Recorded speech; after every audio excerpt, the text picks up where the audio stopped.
Hello guys, welcome to the fiction series. Today we are gonna see, what if Naruto got harem with Cheshire and Poison Ivy? Part 1. Huge shout out to SCARFACE101 for this story. If you want more awesome fan fiction like this, don't forget to hit that subscribe button, so without wasting any time, let's get into the video. Prologue. It was a cold and rainy night in Gotham City, which was actually quite common in the crime-riddled city. A large bus drove down the road and passed through some creaking metallic gates, with the words Arkham Asylum above, which was ominously illuminated by a flash of lightning. The bus's brakes squealed to a halt as some security guards and orderlies came out in raincoats to escort the new arrivals inside. What could be considered a normal transfer was quite rare, since it was Batman who frequently brought in the patients and inmates. One by one, the new arrivals stepped off the bus, their cuffs and chains clinking in the rain and against the ground with each step. After confirming their names and identities, a guard and orderly escorted their charge inside to be processed into the appropriate cell holding. Finally, the last arrival stepped forward as a doctor named Penelope Young looked at her clipboard with one hand while holding an umbrella with the other. Naruto Uzumaki, age 14. Born October 10th. Seems you're in here for murder. At your age. That's worrisome indeed. Don't worry, we'll get you the help you need. Recommended housing, maximum security wing. A boy this age. Seems fishy. She muttered as her attention seemed split between the blonde boy and the papers on the clipboard. Sighing, she merely gestured for him to step forward. The whiskered teen then followed her inside with a guard close behind him. This guard, however, seemed to have a prosthetic hook hand and a stern expression on his face, although Naruto could tell that the man was simply doing his job. So long as he didn't make trouble, the guard wouldn't bother him. Plain and simple. The walk down the hallways was uneventful. The boy received the odd looks as expected of someone his age being incarcerated in an insane asylum. Although the female doctor seemed particularly distracted by his file, still puzzling over why he was meant for maximum security. Sure, he killed somebody, but he wasn't a serial killer like Sasuke or the Scarecrow. Finally, she turned to the boy and asked him point blank, "So why did you do it? Why kill your godfather?" She asked him, hoping to get to the bottom of his character and what drove him to be a killer. Was he ever really my godfather? And for the record, it was self-defense. He tried to chuck me off a cliff. He responded in an even tone, making it hard to tell if he was lying. According to his file, during his trial that was his sole defense. He claimed to have killed some man called Jiraiya in self-defense when he was almost thrown off a cliff. Yes. That claim is here in your file, and it says you got bounced around a lot at home before you were sent here. Hopefully we can get all this cleared up. I'm sure this was all some big mistake. I don't really think you're a murderer. Trust me, I have stared down pure evil here. She responded in a genuinely sympathetic tone. Same here. Kid doesn't look that bad. Here's 2 pieces of advice from a prison guard. First, never cry in jail. Ever. It'll be like bleeding in the ocean and attracting sharks. Second, don't make any friends for the first few weeks or so. Get a reading on who you feel may be the least threatening to you before you start making any buddies. The guard spoke in a professional tone, although some sympathy could be seen in his eyes. His badge carrying the name Cash on it. Appreciated. I'll definitely remember that. The blonde promised in a grateful tone of voice, some small piece of him, hoping that his friends back home would be able to get him out of this hellhole. They were stopped when a new guard showed up, a scar across his eyes and a whiskey flask at his side. The stench of alcohol fresh on his breath. New orders from the warden. The kid goes to the special security ward where all the other freaks are. The guard spoke, his name badge reading as Bowles. His words making a look of concern appear on Cash's face and a look of horror on Dr. Young's. The special ward, that's where Batman's gallery of super criminals and other metahumans are kept. If he's sent there, I don't think he'll last a week. Dr. Young spoke angrily, worried for the safety of her newest patient, who was nothing more than a child. Hash, being a family man, felt a much greater amount of sympathy for Naruto than any other inmate he had come across due to him still being a child, and now it seemed the world had something against the boy. Crossed his arms and glared darkly at Bowles, speaking in a clearly disdainful tone. The kid will be lucky if he lasts 3 whole days. You really want to stick him in there with the likes of Croc, Killer Frost, Dollface and all the other psychos? Hey. I got orders straight from the warden. Like it or not, that's where he is going. Don't like it? You're talking to the wrong guy. Take it up with old man Sharp. Bowles replied in a disinterested tone, clearly unmoved by their concern or by what fate may befall the new inmate. Fine then, Mr. Cash, keep an eye on our new patient as long as you can. Dr. Young requested before breaking off into jog towards the direction of the warden's office. With a still angry expression that never wavered from Bowles' direction, the 2 guards escorted the blonde towards his new home. Here's another piece of advice, kid. Stay away from certain inmates in the special ward. Most notably, the Joker, Victor Zsasz, Killer Croc, Dollface and you know what? Just stay the hell away from everybody. Cash spoke with a warning. At long last, the blonde was deposited inside an empty cell that seemed to have been cleaned almost immaculately. Just try to make it through tomorrow. Me and the doc will get you out of this. Just sit tight. I have seen lots of sick puppies come and go around here. You don't deserve this. Cash promised before departing with the other guard. The two soon argued, which could be heard down the hall. Naruto could only sigh and climb up to the top cot, deep down. He wanted to scream and cry about how unfair his whole life was. But he wouldn't show any weakness, not yet at least. He would somehow survive this and get his revenge on the ones who tossed him into this nut house. The next morning, Naruto woke with a yawn as he rubbed the sleep from his eyes, a loud buzzing noise echoing throughout the cell block that signaled it was morning. "Sleep well, Chimako," spoke a deep voice with an accent, causing the boy to look up and see that he was sharing a cell with a hulking behemoth of a man wearing some kind of a mask that reminded him of wrestlers. What were they called again? Wait. Lechitors was the term. I slept, I guess. Didn't know I was sharing a cell. The boy responded, feeling a little small in this man's presence, since it seemed like he could be crushed inside those huge beefy arms like a toothpick. Neither did I, Nino. And lo and behold. Here you are. I am called Bane. What is it they call you? The now introduced Bane spoke in a surprisingly jovial voice despite his enormous stature. I'm Naruto Uzumaki. The whiskered teen replied bluntly as he hopped off his cot, thanking his lucky stars he didn't pick the bottom bunk, picturing the masked man crushing him beneath. Japanese then. Maelstrom, no. I like it. A name of strength. Bane responded with a chuckle as he stepped outside of the cell and gestured for the boy to join him. Not seeing any other option, Naruto followed him since he didn't sense any ill intentions from this guy. Thanks. Most people crack the fish cake joke on me. By the way, I was told not to get chummy with anyone here for the first few weeks. The blonde stated with a small frown at the end of that last sentence, still unsure if it was a good idea to put his trust into this Bane character. Good advice. I know a good way to judge a person to see if they're trustworthy. Do you know how to play chess, Nino? The masked man asked as he walked down the hallway with the blonde following him, since Bane knew his way around the joint while Naruto did not. A friend taught me how to play shogi back home. The blonde responded, remembering how he and Shikamaru used to play together every now and again, and found it to be rather surprising how a game of shogi could help you understand a person better. Ah, shogi. Good. If you know how to play shogi, it won't be hard to play chess. The giant of a man replied as they entered the rec room, where numerous other inmates were off doing their own thing to pass the time. Although for the most part, just about everyone in there seemed to be bored out of their minds until their attention was caught by the newcomer. This is all, how you say. Old hat to us. We all know each other somehow or other, been in and out of asylum countless times. It is rare to see fresh faces here. Bane casually explained as he sat at a nearby table with a chessboard, the attached metallic seating creaking slightly under his weight. The whiskered teen then sat across from him as the lechitor began assembling the pieces in their correct places. You go first, Nino. I will take it easy on you since you are first-timer. Bane offered, allowing the boy to make the first move. With a shrug, the blonde picked up a pawn and moved it ahead 2 spaces. What are you in here for, Nino? You seem too young to be hardened criminal. Bane asked as he too moved a pawn forward, but only by 1 space. Self-defense. Guy tried to throw me off a cliff. Court system screwed me over. The blonde replied in a blunt manner, giving the shortest possible version of his story as he and Bane took turns moving their pawns forward. That's all. Then why are you in here with people like us then, Chimako? Bane asked as he captured one of his opponent's pieces. Naruto mimicked the diagonal movement of Bane's pawn and captured one for himself and then replied, beats me. The warden had me stuck in here. I don't know why, but it seems everyone wants to mess with my life. I doubt that, Nino.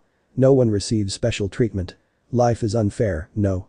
Bane spoke with a hearty chuckle as he moved a bishop, but he stopped midway when he saw a flash of genuine anger on the whiskered teen's face. Do you think I don't know that? I never got to experience what it was like to have a family. About 80% of my friends are of the female adult variety, but they're all too busy with their jobs to spend any real time with me. My education was shit since every last one of my teachers did everything they could to ignore me or pass me around. And then some perverted old guy tried tossing me off a bottomless cliff, and then after I killed him, I was told he was supposed to be my funkin' godfather, who I didn't even know existed. Of course life isn't fair, but when did I ever get a fair chance? And it's all because of the circumstances of my birth that I get treated like this. The blonde ranted rather angrily before he stopped and realized that he'd gotten the attention of all the other inmates. A few of them seemed ready to burst out into laughter until a deep guttural voice stamped out any chance of that nobody laugh at the kid. I know exactly how he feels. Spoke another giant of a more less than human variety. This creature seemed to be some kind of hybrid between a crocodile and a man due to his sharp teeth, his glowing reptilian eyes, and of course his massive scale-covered hide. Take it from me kid, I know how it feels not to be given a fair shot. I mean take a good look at me. The Croc hybrid spoke as he stood to his full height, which almost seemed to dwarf even Bane at this time. The creature's head lightly bumping against the ceiling earning a growl of annoyance. Wow, that's actually kinda neat there big guy. Are you a Croc that became human or a human that became a Croc? The boy asked in a completely innocent manner, earning him some odd looks. For a few moments, the reptilian creature's mouth hanged open as he seemed genuinely stumped by that question until he burst out in a fit of laughter. You know kid, you're actually okay. I never thought about that. The name's Killer Croc. Croc spoke with a toothy grin as he extended his hand out to the boy, who reached out and shook it, somehow uncaring that Killer Croc could rip his arm out with one quick jerk. Nice to meet you Croc. I am Naruto Uzumaki. The boy responded, feeling a certain kind of kinship to this creature. Call it a connection between outcasts. Meanwhile, Croc was genuinely moved by the boy's innocent nature, not remembering the last time he had been treated with common decency, as though he were normal. It actually felt nice. Croc then rose up as much as his height would allow and turned to the other inmates. Alright you meat sacks, listen up. I like this here kid. You mess with him, I'll kill you and eat you up. Croc announced loudly, with Bane also voicing his approval. See, the boy be under my protection as well. Any of you dare to harm him, I will break you. Bane yelled and slammed his fist against a wall for emphasis. Whoa, whoa. You guys are looking out for me now. You barely even know me. Naruto spoke in genuine surprise, these were supposed to be hardened criminals. It didn't really seem that way right now. Don't care. You got heart kid. I can tell. Croc announced as he sat on the floor, glaring at the likes of one Victor Zazas, who seemed like he was contemplating on making a shiv to murder the boy since the scarred killer had a hungry eyes look. See amigo. Unlike a number of these fools, we are capable of honor. You should not be locked up with the animals. No offense meant to you Senor Croc. The masked man spoke and sent a small apology towards Croc for the animal comment. It's cool. The reptilian hybrid responded in an uncaring manner. Soon it seemed like all the other inmates were staring at the boy like a piece of meat. Never cry in prison, I'm guessing that also applies to other emotions too. Naruto responded, now feeling very much unsafe, even with his two newfound bodyguards. See, Chimako. They all now want a piece of you. It is unsafe for you here. Bane responded in an even tone, his eyes skimming over the other inmates. We gotta get you out of here kid. Or you'll be dead or wishing you were. Croc spoke in a blunt manner, making the whiskered teen suddenly feel a small chill running up and down his spine. Ideas on how to get me out of here? Something tells me that even with you two around, I may not make it through the day. We all know what happens if you drop the soap. Naruto whispered to his new companions. Got one. It's laundry day.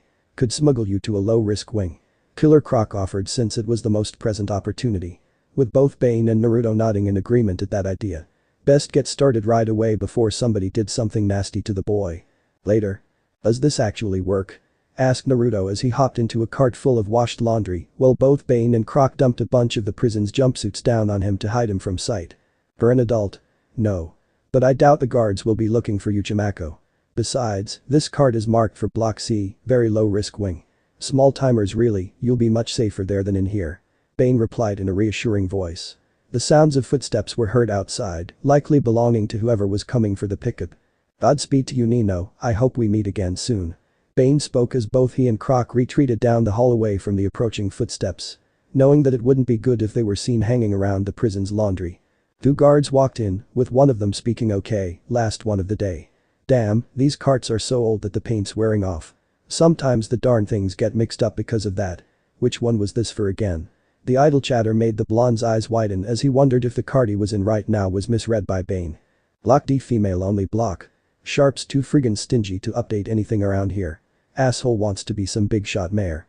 Spoke another guard as one of them began pushing the cart to its intended destination. Wait, these jumpsuits are for women. How'd they end up in the special ward? Asked a first guard out of curiosity as Naruto hoped that the female section was also of the low-risk kind. You idiot, you think these things are gender-specific. They're meant to be gender-neutral, since Arkham has a mixed population, it's not hard to get them mixed up sometimes. Although, I hear a few inmates need to get these things custom-made, like Bane or Croc. You seen those guys? They're funking huge. The second guard replied while they continued to chatter away with each other. After a few minutes of keeping still, the cart came to a halt. The female voice then spoke, we'll take it from here boys. And then the cart began moving once again, making Naruto realize it must have been handed off to some female guards. Made sense since his current destination was an all-female cell block. After a short ride, the female guard announced the arrival of freshly cleaned jumpsuits. Uh-oh. Naruto muttered quietly, wondering what would happen if he were discovered. This whole plan had now gone clean out of the window at this point, and he would likely be sent back into the special ward once again. Finally the cart came to a last stop, and he heard the guard leave the room.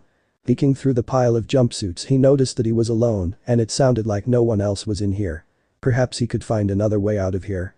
He slowly climbed out of the cart and sighed until he came face to face with a figure whose head resembled a crimson skull. A ghoul. The blonde screamed in terror, only to faint on his feet and then fall to the floor. Above him stood a female figure. What was odd about her was the lack of skin covering her body, allowing one to see her muscle and flesh. Oh dear. She whispered to herself as she looked over the boy, then she grabbed him by his feet and dragged him away into the darkest confines of Arkham Asylum. Later. Wow, what a nightmare. I dreamt that I was in Oshid. Naruto muttered as he found himself seemingly underground, more specifically in some kind of basement or maybe a boiler room of some kind. He was currently resting on a worn mattress that had some blankets and pillows that looked like they had seen much better days. And then from the shadows came that horrifying visage again, making his jaw drop to the floor and his eyes widen into saucers. She looked down at him for a few long moments before simply uttering a single word, hello. Hi, sorry that I screamed like that and called you a ghoul before. Your kinda scared me. He muttered an apology, trying not to stare at her face or lack thereof. Jane, sorry. Jane didn't mean to scare you. Jane is quite scary looking. She replied, repeatedly referring to herself in the third person, making Naruto wonder if that was a mental tic of some kind. Jane, is it? Where am I right now? He asked as he got up from the mattress and strained his eyes to see in the dark. Since his eyes hadn't fully adjusted, he spotted the shape of a light switch and tried to flick it on, only for Jane to stop him by gently pushing his hand back down. No lights. Guards will see. You are beneath Arkham in an old boiler room. Guards rarely pass by here anymore, but can't be too careful. Why did you smuggle yourself into the female ward? She asked him as she produced a bottle of water and presented it to the whiskered teen. Not by choice. It was all an accident. And I wasn't trying to get into the female ward. I was trying to get out of the special ward. He explained as he twisted off the cap and drank some of the water he was given. Special ward? That's a bad place to be. Lots of bad people in there. Why were you in there? Are you a bad person too? She asked him, hoping to understand his story a bit better. The quickest version is that the warden stuffed me in there for whatever reason. I met and somehow became fast friends with Bane and Killer Croc, who got me out. And I don't really think I'm a bad person, at least, not bad enough to deserve being in this shithole called an asylum. He responded with a deep sigh before returning the water bottle to Jane. Warden is bad. Greedy. Wants to be mayor. But hides dark secrets. It makes for good leverage. She spoke, a smile forming on her crimson visage. Secrets? What kind of secrets? You trying to hint at something? He asked her with growing interest, prompting Jane to vanish into the darkness of the boiler room and then return with a handheld camcorder. She opened it up and began playing some footage, showing an old man beating an inmate to death. Warden Sharp kills inmates every chance he gets. Was saving this for the right opportunity. Jane will help you, and you will help Jane in future. Deal, little friend? She asked him with a malicious grin forming. Deal. My name is Naruto Uzumaki, by the way. One problem: how am I even going to get close to the warden without being tossed back into the special ward again? He asked in concern since his previous escape plan had been botched by some unlucky circumstances. Leave that to Jane. Jane Doe knows Arkham very well. Many ways to get around if one knows how. She responded as she retreated into the dark again, where the sounds of fabric rustling could be heard. Thanks, but why help me at all? The first thing I did when I saw you was scream in terror and faint. He asked her while crossing his arms, finding it extremely odd how he is quickly gaining unexpected allies amongst the inmates. Children aren't supposed to be in Arkham. Children are alien here. They don't belong here. It is like throwing a lamb into a den of predators. Jane Doe hopes that by helping little friend, then Jane may feel happy knowing that Jane can be good person if she tries. Plus, little friend will owe Jane Doe a huge favor. Call it an investment. She answered him and then returned in the uniform of a female guard with a badge, her head now featuring the same face as on the badge itself. Were you a Shapachinger or something? That why you don't have a face? He asked out of innocent curiosity as he tilted his head to the side. Jane good at taking others' appearance, by force if need be. Jane is a serial killer, seeking an identity where she can be happy. Jane once tried using faces of doctors and guards to leave Arkham, but they started living on site, so that Jane couldn't leave. This one she has used for the longest time, no suspicions yet. Very useful. You ready to go, little friend? She asked him and then held out her hand. He took it and nodded, surprised that he had gained an ally in a serial killer. But then he was certain that stranger things had happened before. And if it meant he could make it through the day and continue living, then it was fine by him.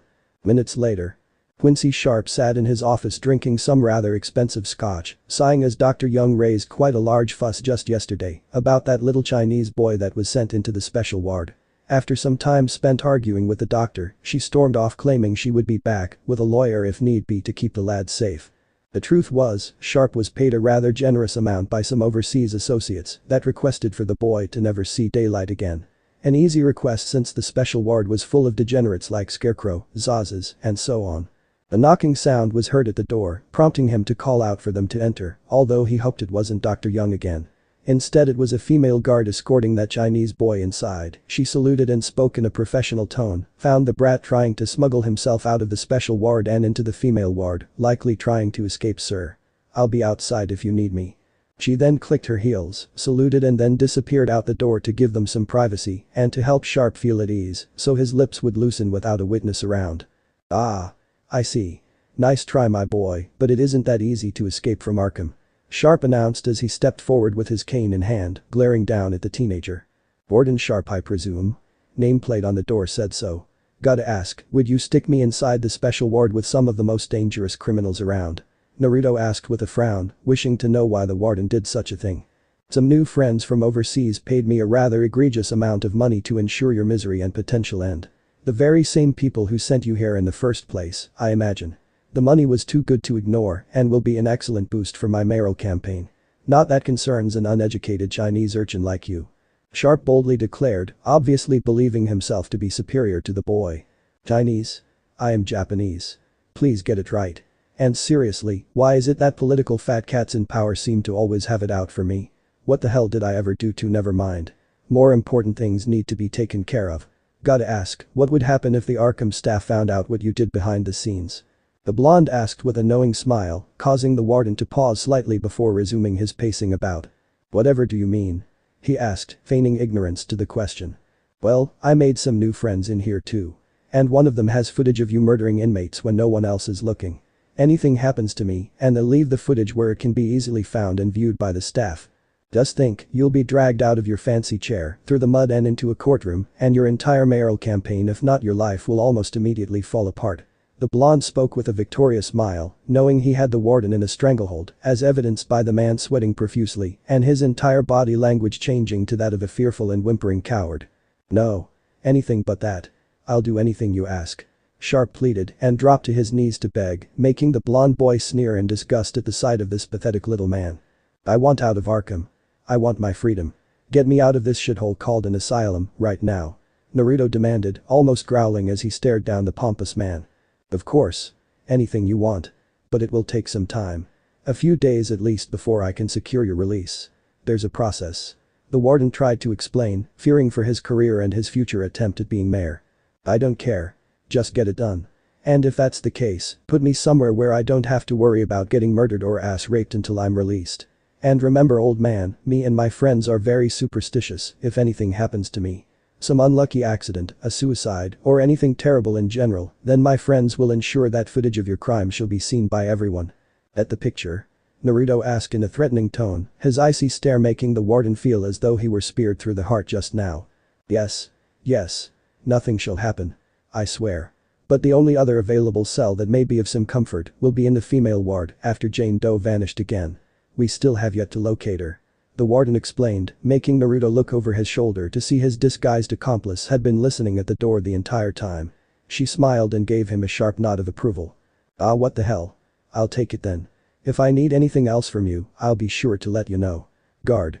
Naruto called out, prompting the false guard to come back inside to escort the boy out. She said nothing, but gave a look of amusement as she guided him to her cell, leaving behind an almost sobbing Warden Sharp. The next day. Kushi. Naruto mumbled to himself as he got up from his newfound bedding, which proved to be much more comfortable than the cots from the cell he shared with Bane. It made him wonder if the female populace of the asylum were given some kind of special treatment in hopes of getting sexual favors. He shrugged and then started to stretch out his limbs. Until he felt a number of eyes watching him. Turning to the cell door, he noticed that he'd already gained the attention of several female inmates. One of them with blue hair and pale skin giving off a wolf whistle. "Well, hello there, darling. What brings you in here?" asked a woman with vibrant red hair and pale green skin as she tapped her cheek with a lone finger. "Long and short of it, I blackmailed the warden for a cell outside the special security ward. This one was the only one open. If you ladies don't mind, I'll just be here for a few days and then I'll be released. Sorry for any inconvenience." He spoke while sheepishly rubbing his head, blushing from some of the stares he was receiving. "Oh my gosh. He's suicide," squealed a blonde-haired female who hopped inside and started pinching at his cheeks, most specifically the whiskered parts. "Harley. Down, girl. Let the darling breathe." The green-skinned woman spoke and then pulled the blonde girl back, releasing Naruto from the torment of cheek pinching. "But Ivy, look at those adorable whisker marks. He looks like a cute little fox." The woman called Harley whined, starting to shed some crocodile tears as she tried reaching for her fellow blonde again. "Agreed on the adorable part. But his whiskers remind me more of a lost little kitty," spoke a black-haired female that walked inside with a swagger that reminded the boy of a feline. She then cupped his chin in her hand and let out a low purring sound before stroking one of his trademark whiskers.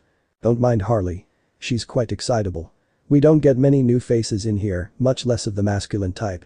My name is Selena Kyle, expert cat burglar and also known as Catwoman. The bubbly blonde is Harley Quinn and the sultry reteat is Poison Ivy." Selena introduced them before letting go of Naruto's chin and pulling Harley out of his cell to give him some space, much to the ex-shrink's annoyance. "And I'm Killer Frost. Nice to meet ya. We all kinda have a bet going on here, wondering what you're in for. Selena thinks you might be a fellow cat burglar. Quinn thinks you beat up some politician's third nephew's son with a pipe or a bat. Ivy thinks you may like to burn stuff. And I think you might be one of those guys who knows too much, if you get what I mean. So what's on your rap sheet?" The brunette asked him with a smirk, resting her head in her open palm as she leaned against the wall. "On paper, murder. But it was actually self-defense. Court system screwed me. And please, my name is Naruto Uzumaki." Naruto summarized in a bored manner, getting a little tired of having to explain why he was even in Arkham. "Bam. Hey, Cheshire. Looks like you win this one." Frost yelled down the hall, causing a young woman with olive-colored skin and bushy black hair to appear. "Take it from an assassin, I knew he had blood on his hands." The young woman referred to as Cheshire spoke with a somewhat triumphant smile. "Alright then wait, what did you bet exactly? I'm guessing you don't get a lot of contraband to gamble with around here." Naruto asked with a curious expression while crossing his arms slightly. "True enough. Which is why you were the prize." Cheshire replied as she grabbed him by the collar and then dragged him out of his cell, leaving behind the other female inmates to groan at their loss. Cheshire right. You can let go now. I'm not a pet or anything you can just pull around on a leash." The blonde groaned in some dismay, feeling slightly humiliated for being dragged around. He was supposed to be a ninja for crying out loud. Would it be so bad to be a pet? You'd get to sleep and eat all day and get all the affection and love you could possibly want from your owner. The female assassin quipped with a smile that seemed rather befitting of a Cheshire cat. "Okay, I'll give you that one. But what are you actually going to do with me?" the whiskered teen asked, looking over his shoulder up at his newest associate. "Well, I might have a few ideas. The day is young, prison time is slow time, and I have some things I need to confirm." She replied with a small smile, making the boy wonder what she meant by that last line. What was it she needed to confirm? For now, it may be a good idea to just go along with her. He didn't really sense any malicious intent from her or any of the females on this block really. Much like when he interacted with Bane, Killer Croc and Jane Doe. It was almost as if he could feel their emotions and felt some kind of a strange connection with each of them. What was happening? Why was it he was making friends and allies inside of a few short days in an asylum when it took him his entire childhood to make any friends in Konoha? He was snapped out of his musing when Cheshire opened a set of door, revealing another boiler room, although this one was much hotter than the one that Jane Doe had been using as a hideaway. Guess this boiler room was used much more or was just more active. Why are we in here? And seriously, how's it you people can just walk around wherever you like? The blonde asked in a deadpan tone, since it was obvious a number of inmates could walk around wherever they wanted without any guard interference. In reverse, most of the guards are too lazy and won't bother dealing with us unless there is a fight or an escape attempt. And we are here to train. You are a ninja from the elemental nations, am I correct? She answered him and then unzipped her jumpsuit, letting it pool around her ankles, leaving her in only her undergarments. Yeah. For some reason, most people don't even know about the elemental nations, come to think of it, I don't think I even mentioned being from there. So how did you know? And did you seriously need to strip down? he asked with a large blush forming on his cheeks from the heat of the active boiler and from seeing a half-naked woman. Well, it is much easier to move around without this horrible orange jetted. What's wrong? Does it bother you to be in the presence of a female like myself? Do you feel all hot and bothered because of the hormones in your body? And as for how I know, that's my little secret. She replied with a coy smile, almost as if she were amused by his flustered state. Placing her arms behind her head and adopting a sexy pose to further tease him. Shaking his head and trying to ignore the heat growing in his body, the blonde asked in order to change the subject, so what's the training exactly? Stealth training, of course. I am an assassin after all. I'll make things more interesting by making a game of it. A game of tag, to be more precise. If you manage to find and tag me once, then I shall be your slave during your time here. But if I win by tagging you 3 times, then you must be my slave until you leave Arkham. Deal? She asked him, stalking closer to him, like a predator toying with its prey before the kill. High stakes. And why the handicap? I only have to tag you once to win. He replied while crossing his arms, gulping slightly when her face was but a few inches from his. Some droplets of sweat forming on her skin from the boiler's heat and the stuffy air. High stakes indeed, which makes it more fun. And I am a highly trained assassin. You are still young. You must still be a rookie. Even if, on the slight chance that I lose, perhaps we can still gain some mutual enjoyment. Now, unless you want to lose inside a minute, I suggest you discard the jumpsuit. It'll be easier to hide in the dark without it. She replied before drawing back and disappearing within the shadows. For some reason, this game reminded him of when he and Anko would do some survival training in the Forest of Death. She would always win, of course, but it was still fun. Time to do the Snake Mistress proud. He unzipped his jumpsuit and kicked it off, quickly dashing towards the nearest hiding spot in the dark. He crouched down and listened very carefully for any sounds of movement, since it was rather hard to see with what little illumination came from the boiler. Without any luck finding her, he decided to move on, lest she discover his current hiding place. He barely made it 3 steps and was then shoved to the ground by Cheshire, who vanished as quickly as she appeared. You breathe and walk a bit too loudly. I could easily slit your throat if you were an enemy. She spoke out, although it sounded like her voice was coming from everywhere, making it impossible to pinpoint her new hiding spot. The blonde thought for a moment, knowing that there was no way he'd be able to find her and win at this rate. It then came to his mind that in order to win, he would need to play dirty. And he still had one thing she didn't. Sheer numbers. He quickly ran through some hand signs and whispered shadow clone jutsu. The large cloud of smoke appeared and in place stood a small crowd of Narutos, all bearing smirks on their faces.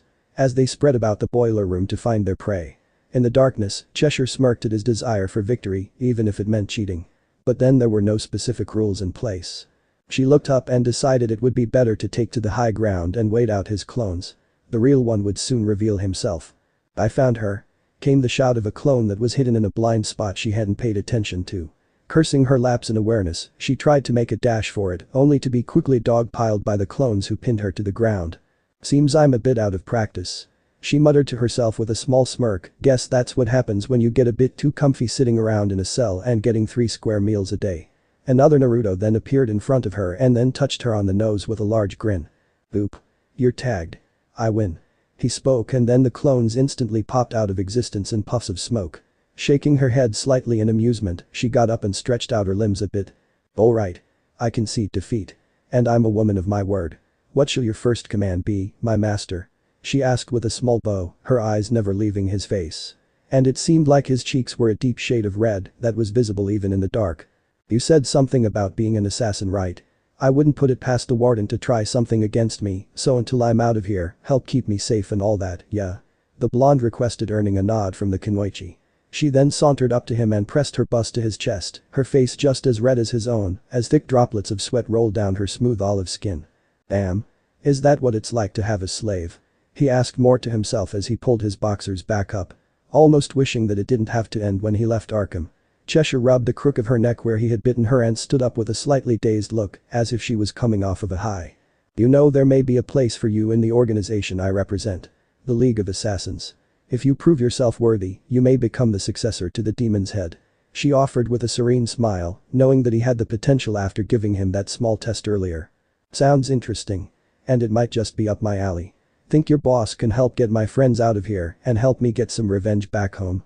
The blonde asked with a devious grin as his eyes faded back into a sky blue color. It could definitely be possible. I suggest you spend your time in here wisely.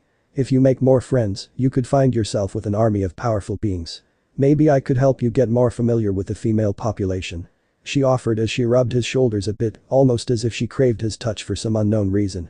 He nodded in agreement, feeling more of a kinship to some of the inmates here in Arkham than most other people. Likely for the same reason he felt a connection to Anko, they were all outcasts in some way or other. Meanwhile, "This really him?" asked a guard as they wheeled a body bag down the cold halls of Arkham, the tag on the toe reading Ra's al Ghul. The doctor with him merely nodded in confirmation that this was really man himself, who was most likely one of Batman's most dangerous foes. Rumor had it that Ra's had something called Lazarus Pits that could revive him, even after death. Sounded like a load of bull, even by Arkham standards. They deposited the body bag into the open storage locker and slid it inside. Before they could shut the door, the doctor's pager buzzed and he checked it to see what needed to be done next. "Leave him. Dr. Young need me to transfer Bane to the lower levels. Raz isn't going anywhere." The doctor spoke as he departed to oversee the Venom user's transfer. "Yeah, I'm needed to help put Killer Croc in the sewers. I heard he nearly killed Zazas. If you ask me, I would have let him eat Zazas and then worry about locking him down there afterwards." The guard replied with a sigh. It was gonna be a really busy night. "No kidding. I hear they prepped a special isolation cell for Poison Ivy to block out her pheromones. Worse, we have an influx of Blackgate inmates coming here and word has it that the Batman is on his way with the Joker. God, they don't pay me enough to deal with all these animals." The doctor complained with a sigh. Unknown to him, the night had only just begun and was far from over. Somewhere in the elemental nations, sitting at a bar was a woman with blonde hair and potentially one of the biggest busts a female could possibly have. By reputation, she is known as a failing gambler, a genius medical ninja, and a woman that could shatter a mountain with the click of her heels. She sighed and drank some more booze to numb the constant ache in her heart from losing Dan and Nawaki, a pain she had never been able to shake off. "Tsunade-sama.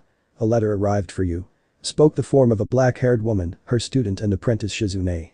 "Is it another letter from the debt collectors? Throw it away. It's always the same thing. We will find you or pay off your debts, woman, or lem suck those tits and I'll make your problems go away or some other shit like that." The busty Sanin muttered in annoyance before downing another glass of alcohol. "It's not from the collectors. It's something else." Shizune spoke before handing over the letter to her master. The blonde woman sighed and began to read over the contents, her eyes scanning over the letter. She paused and began to read it over again, as though she were making sure she had read it over correctly and didn't miss anything. Her face burned a dark crimson due to the influence of the alcohol and pure unfettered rage that boiled inside of her. A bottle of sake exploded in her hand as her entire body began to tremble uncontrollably, while a dark and oppressive aura surrounded her. The air itself seemed to weigh down on the patrons, making them feel like they were being crushed or suffocated to death.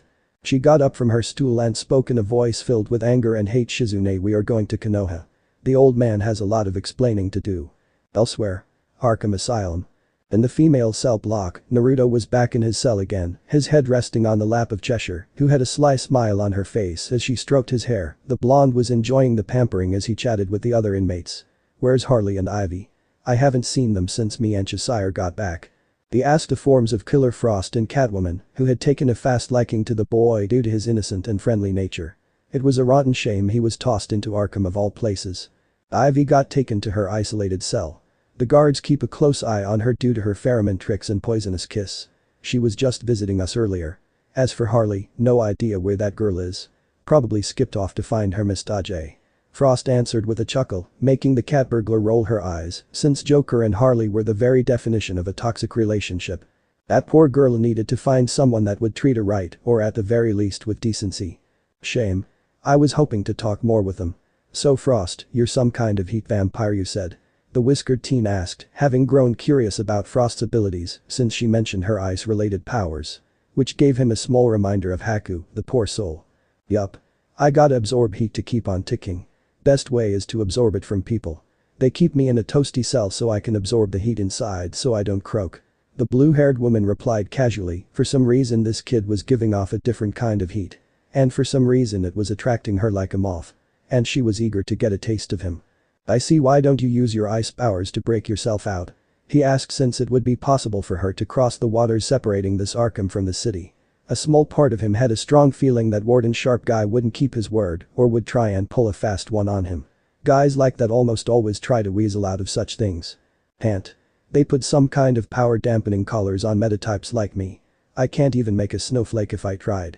If I try to take it off, I get zapped." Frost replied while pointing at a collar around her neck that made a low humming noise. The blonde med quietly in response, guessing that the collar was probably being monitored somehow or other. Technology in this part of the world was way more advanced than in the elemental nations. Would the collar deactivate if she got far enough away from Arkham? Did it run on a battery? Did it need some kind of key to be taken off, or does it take the push of a button from a control room? His mind reeled with questions since he wanted out of Arkham. He didn't deserve to be in here. He didn't deserve to be stuffed into a prison for killing some old pervert that was going to murder him by chucking him off a cliff. But then, even if he got out of Arkham, what then? Where would he go? Did he even want to go back to Konoha after what happened? Maybe this could be a chance for a fresh start when he got out. Still, he was thrust into an unfamiliar place. Did he want to take his chances by staying in this Gotham? Or return to the familiarity of the elemental nations? Such complex questions, and he had no solid answers. "You okay, kid?" Selena asked with a raised eyebrow, feeling a bit uncomfortable by his silence and the slight brooding expression on his face.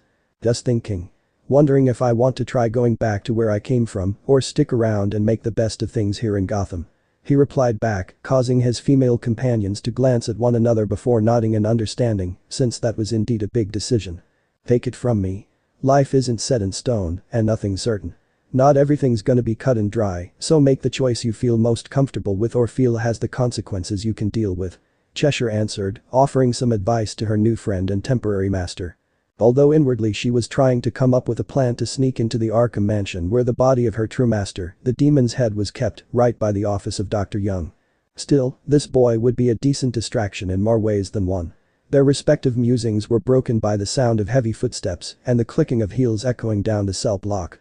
They looked towards the source of the noise. Upon seeing who was coming, Killer Frost sneered and spoke in a disgusted voice. "Oh great. It's the beached whale. Waller." Naruto glanced outside of his cell and saw a large woman being escorted by that warden fellow and a contingent of heavily armed guards. This definitely wasn't good by the looks of it. "Waller? Who's that?" the blonde asked, having a bad feeling that this woman's presence meant trouble. "That is question," the ice woman replied to him. "Amanda Waller. She's the director of a shady black ops organization called Cadmus, or most simply the agency. We've met a bunch of times. Usually she shanghais people into working in her suicide squad, which I've been a part of on several occasions. She straps some kind of explosive device on us that'll kill us if we decide to turn tail or disobey her orders. If she's here, she's probably recruiting again." Naruto's eyes narrowed a bit. That sounded rather familiar to him. He had heard of someone called Danzo that put together his own organization of Anbu called Root that turned its operatives into emotionless drones, so it was shut down supposedly. If this Waller person was in any way similar to Danzo, then things could go from bad to worse for him and his new friends. Waller and the warden stopped in front of his cell, the former having her hands clasped behind her back until she raised a finger up and pointed at the gening him. "He's the one I'm looking for." "Me the hell do you want me for?" Naruto demanded angrily, then turned his attention to Sharp while pointing an accusatory finger at the man and spoke. "This wasn't part of the deal, Sharp. Something you didn't tell me?" The warden chuckled darkly, showing a display of confidence that he lacked earlier, and replied, "I said that some new overseas friends paid me handsomely to keep you here, but Ms. Waller is offering far more for your services." At the end of his explanation, the word services made an alarm ring in the boy's head. Remembering what Frost had told him about Waller's suicide squad. Waller smirked a bit and then spoke. "Me and the warden have an arrangement. If I need to enlist certain inmates, I come here to Arkham where Batman always dumps his rogues gallery. The warden here was telling me that some brat had the gall to blackmail him, so I got curious and looked into your file a bit. You're from the elemental nations, a continent somewhere off of Japan that almost no one knows about. And when I dig a little deeper, I find out that a veritable nuke has just been sent to the USA. But still, one person's trash, another person's treasure." At the end of her explanation, the boy realized she had discovered his Jinchuriki status somehow or other. Talk about fast work. Too fast for his liking. Someone must have tipped her off. "Don't even think about it, Waller, he's just a kid." Frost spoke, putting herself between the director and her goon squad. Waller raised an eyebrow since the protective display was quite odd for the ice user, since things like compassion are quite alien to the numerous villains. They'd throw each other under the bus or sell out for a few bucks if it meant saving their skins. "You don't get a say. So glad you're volunteering to joining up again." Waller spoke with a deep frown, then snapped her fingers, prompting one of her men to produce some kind of collar, no doubt the device used to forcibly control people in her squad. Upon seeing the collar, Killer Frost immediately threw herself onto Waller and put her into a chokehold, closing off her windpipe. "Run, kid." She screamed out, prompting the boy to leap off his cot and run down the cell block as fast as his legs could take him. The warden shouted for the guards to stop the boy, while Waller's men tried to rip Killer Frost off of her. Cheshire and Selena engaged the Arkham guards, kicking their legs high into the air, hitting a pair of guards in the chest region, sending them falling into each other like dominoes. As the blonde ran away, he could hear the sounds of blows landing, with both Frost and Selena shouting for him to run away for his life. He had no choice, he had to keep running, he refused to be a slave to anyone. He would not be manipulated or controlled by anyone. As he ran, he saw a window without any iron bars, he leapt forward, covering his face with his arms, as he burst through the glass and fell to the ground outside, the rain-soaked mud softening his landing. He scrambled to his feet and ran off in a random direction. He knew he needed to get out of here, and he needed to get out now. He looked around and saw the harbor, smirking to himself since he could use his chakra to run across the water. He ran towards the water as quickly as possible and leapt forward, his feet landing on the water surface with a small splash as he ran towards the city of Gotham. An alarm ringing loudly behind him, though not necessarily for his escape. The Joker had made his move by starting a riot, inadvertently preventing anyone from pursuing the Jinchuriki. It wasn't long before the blonde made it across the waters and into Gotham City. He could do a run like that thrice over in his sleep thanks to his inhuman stamina and chakra reserves.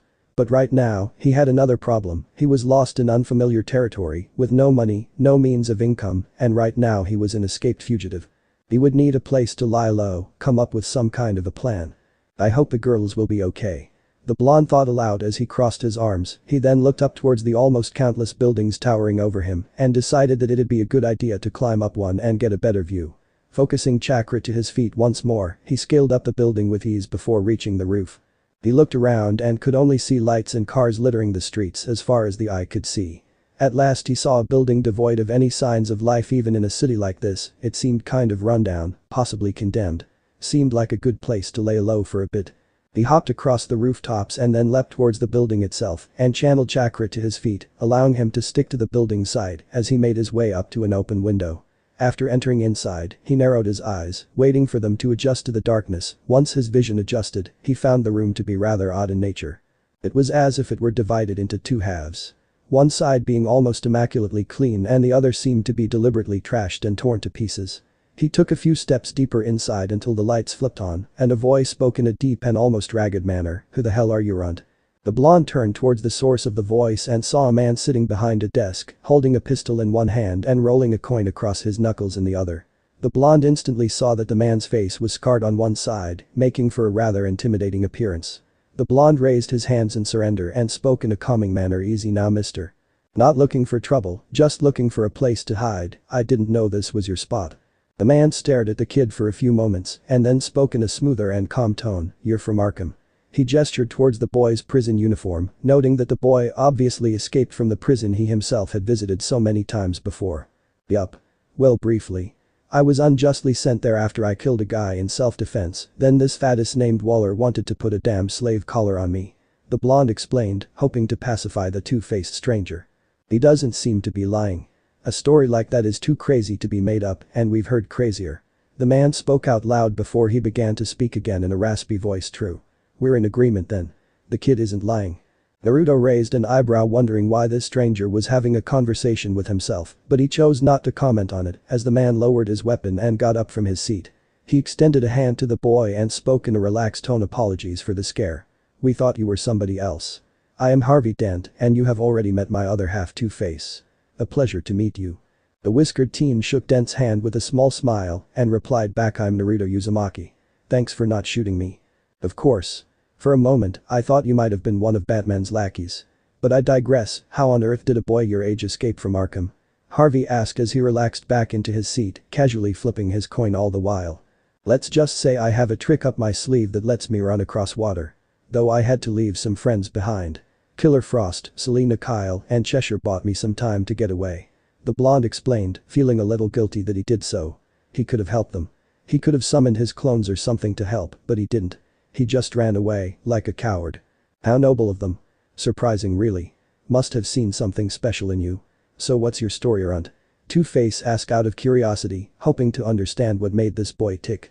Naruto sighed and explained his story, how some old pervert almost threw him off a cliff, how he was royally screwed by the court system of his village, how he was shipped out of his home to Arkham, and ended with how he blackmailed the warden, only for that Waller woman to try and put a slave collar on him.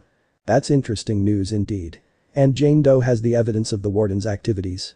Dent asked with a smirk, if he got a hold on that kind of material, then it could prove pretty valuable. Still, being a former district attorney, he felt bad that the boy suffered from the corrupt system of the courts and was unjustly imprisoned. The boy seemed like an honest and surprisingly humble individual. Yup. She's impersonating a guard right now, but there's no way in hell I am going back to that shithole again. I'd sooner kill myself than be sent back there again. The boy grumbled as he crossed his arms, since he didn't want to be found by that beached whale again. A reasonable response. That place is indeed a shithole. The doctors there aren't interested in actually helping, they just want to get famous for curing us. That's why animals like Zaz's keep getting out. The way I see it, kid, you can either go back to the place that screwed you over, or you can try and make it big here. Two-Face responded with a smirk as he flipped his coin, letting it land on his desk before picking it up. Make it big. As a criminal. I never thought about turning to crime before. The blonde muttered, but then again ninjas were hired mercenaries that were paid to perform less than legal missions. Spying, kidnapping, murder, so on and so forth. His skills wouldn't be difficult to translate for criminal purposes, but what he lacked was information. He didn't know the true workings of the city or its hierarchy, if there was one. Good heads. We give the kid a helping hand. Bad heads, he's on his own. Two-Face muttered to himself and flipped his coin. The double-headed coin landed in the palm of his hand, showing the smooth and shiny side. Good heads had won out. You're in luck, boy. I'll help you land on your feet and show you the ropes. For now, let's see about getting you to look the part. Prison duds aren't exactly ideal. Harvey spoke, pointing out the Arkham uniform. The whiskered teen shrugged with a small smile. After all, the clothes made the man. He kinda missed his old orange jumpsuit, though he had to admit maybe it did stand out a bit too much. Maybe here in the big city, he'd go for a more classy look. Meanwhile, in Konoha. What do you mean he is gone? Shouted the form of Tsunade as she slammed her fists down on the Hokage's desk and then ripped it in half before tossing the remains out the window. Hiruzen sat quietly, or perhaps he was frozen in fear of being smashed to pieces like that poor desk. That desk was almost a century old and hand-carved by the finest craftsmen of Konoha for the show Daimei. Hiruzen lamented since that desk was an almost constant companion for all Hokage, and as such, it was almost like losing an old friend. I don't give a rat's ass about a chunk of wood. Tell me what happened. The Sannin almost screeched as she grabbed Hiruzen by his robes and lifted him out of his chair. If he hadn't told the Anbu to leave earlier, he was sure that a bloodbath would have taken place within his office. It was Jiraiya. From my understanding, he attempted to toss Naruto off a cliff to force the boy into tapping into the QP's power. But Naruto managed to fight back, take him by surprise, and kill him. After that, a murder trial took place and well, there was nothing I could do. The Sandaime explained, which caused Tsunade's face to turn a dark red color with several throbbing tick marks covering her head. Nothing you could. The blonde woman shouted angrily, her voice sputtering in outrage. Her assistant Shizune placed a comforting hand on her master's shoulder and spoke in a calming tone, Tsunade-sama, please. Remember your blood pressure. With a growl, the Senju woman set down the Hokage and proceeded to rub her temples. This is all just so funked. That boy was the last hope of not one, but two clans. And he is the son of a Hokage and one of the most powerful Kunoichi in history. And you don't even know where he has been sent. What the funk happened? She shouted, the obvious lack of information plus the mishandling of Naruto's trial only adding to fuel her anger. If this kept up, then Konoha could be turned into a crater. I don't know. Someone went behind my back and had him shipped overseas. I suspect treachery. Though I have no idea who'd possibly be mad enough to send a Jinchuriki to a foreign country, much less a new continent. For the time being, I am assembling a task force to find Naruto-kun. After Jiraiya's death, I was forced to stop the Chunin exams. No one is saying anything, but there's trouble on the horizon. The other villages can smell blood in the water and the sharks are circling. He spoke with an exhausted sigh. So the only reason you need him back is because of his Jinchuriki status? Tsunade growled out through grit teeth. At the implication, the Sandaime was forced to nod. That is the sad reality of the shinobi world. It shames me, but the Jinchuriki are irreplaceable assets. Sometimes I wish I could just throw away the Hokage mantle and see it all burn. Now I know why Kushina never took the job and called it a sick joke. He spoke in a somber tone, many years of this accursed job taking its toll on him. Whatever, I'll find him. Though it won't be for the sake of this village or in Jiraiya's memory or some shit like that. I'm doing this for Naruto and for the sake of our clans. She replied and crossed her arms beneath her large bust. Wherever that boy was, she hoped he was alright. The next morning. The Iceberg Lounge. Gotta say, Harv, I feel kinda out of place here in one of these high society joints. Spoke the form of Naruto as he sat next to his newest acquaintance Two-Face. The blonde wore a crimson linen suit with a black shirt and crimson silk tie, all custom fitted just for him. He also had a pistol hidden on his person via a gun holster hidden under his arm.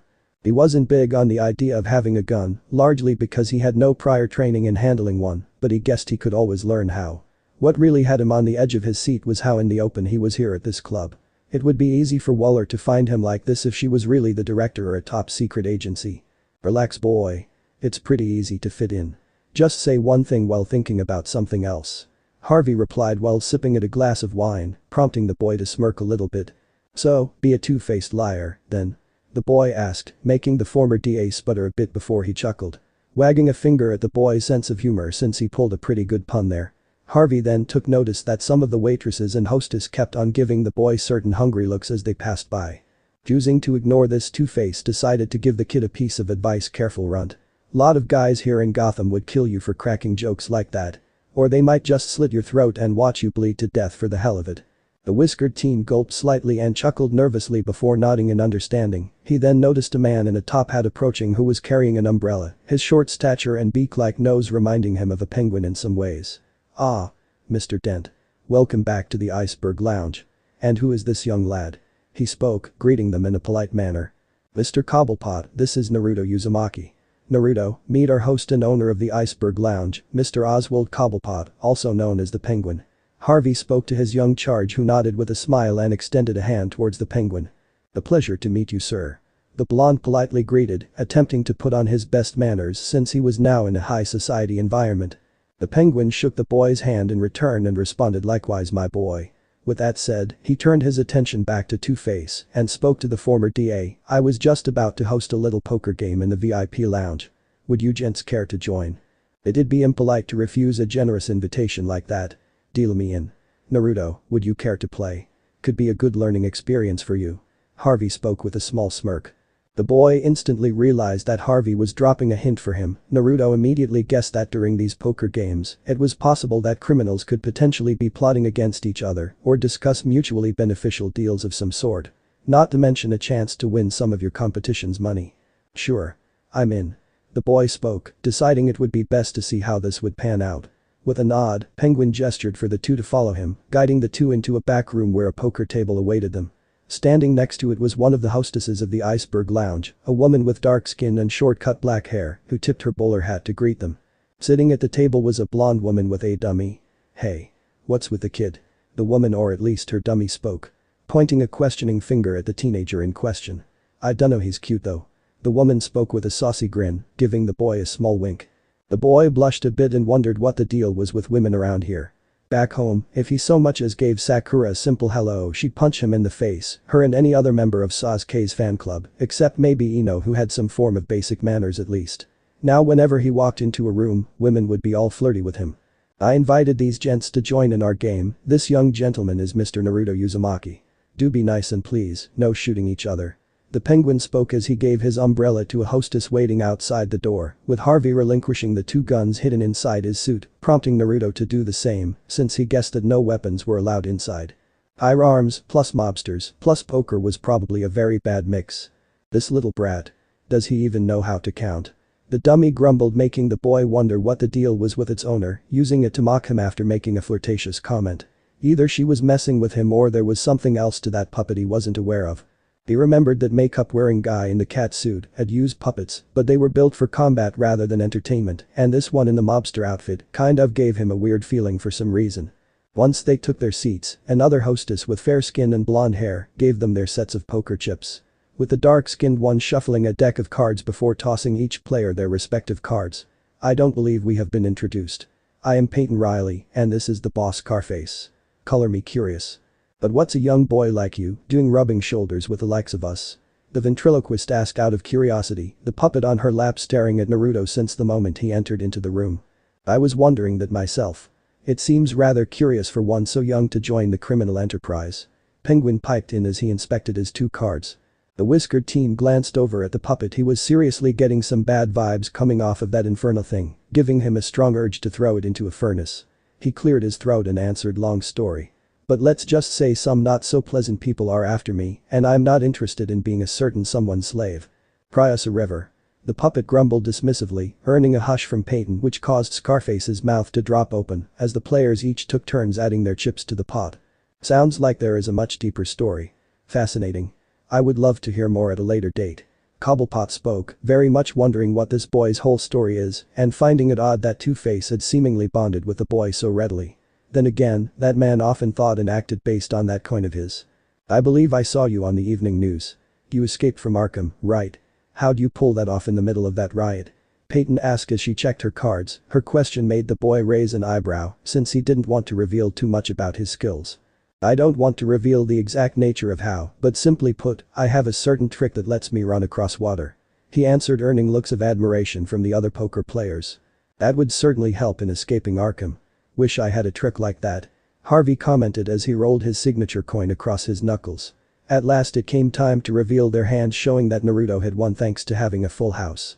The penguin adjusted his monocle and sent the dealer, a woman called Raven, a questioning look since her job was to rig the game in his favor, although it wouldn't do if it was obvious that he was cheating, so he decided to let it slide. These poker games were more about gathering information than winning money, and all the other players knew it, except maybe that boy if he hadn't already guessed. Though he did seem to have a good head on his shoulders for the most part. After collecting his winnings for this round, the blonde asked, "Any of you know what's going on in Arkham right now?" That question had been burning in his mind since he escaped. There was no doubt that the authorities would be after him at any moment.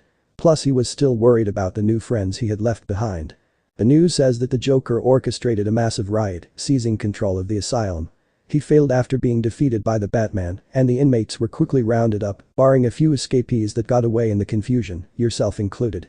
I'm still waiting for more information from my associates. The penguin explained, making the boy hum slightly in thought. He didn't remember seeing any rioting, so it must have happened shortly after his escape. Any casualties like a certain beached whale called Amanda Waller? The whiskered boy asked, almost desperately hoping and wishing that someone shanked Waller in that hellhole asylum. The casualty reports haven't been finalized yet, though no Waller person is among the confirmed. It is mostly Arkham guards that were killed. Penguin answered as he adjusted his monocle, making the boy sigh in frustration. Of course someone as rotten as Waller would most likely survive. Seemed that the universe itself either had a sense of humor or just enjoyed being an asshole. What did this Waller person do to you, sweetie? Did she touch you? Riley asked with a raised eyebrow, wondering what the young boy's beef was with this beached whale as he described. Her question earning a sadistic and dark chuckle from the puppet in her lap, prompting her to glare at the dummy for his behavior. Naruto continued to wonder if Peyton was truly in control of the puppet or if it had a sentience of its own. Thank Kami she didn't, otherwise I'd probably feel inclined to kill myself.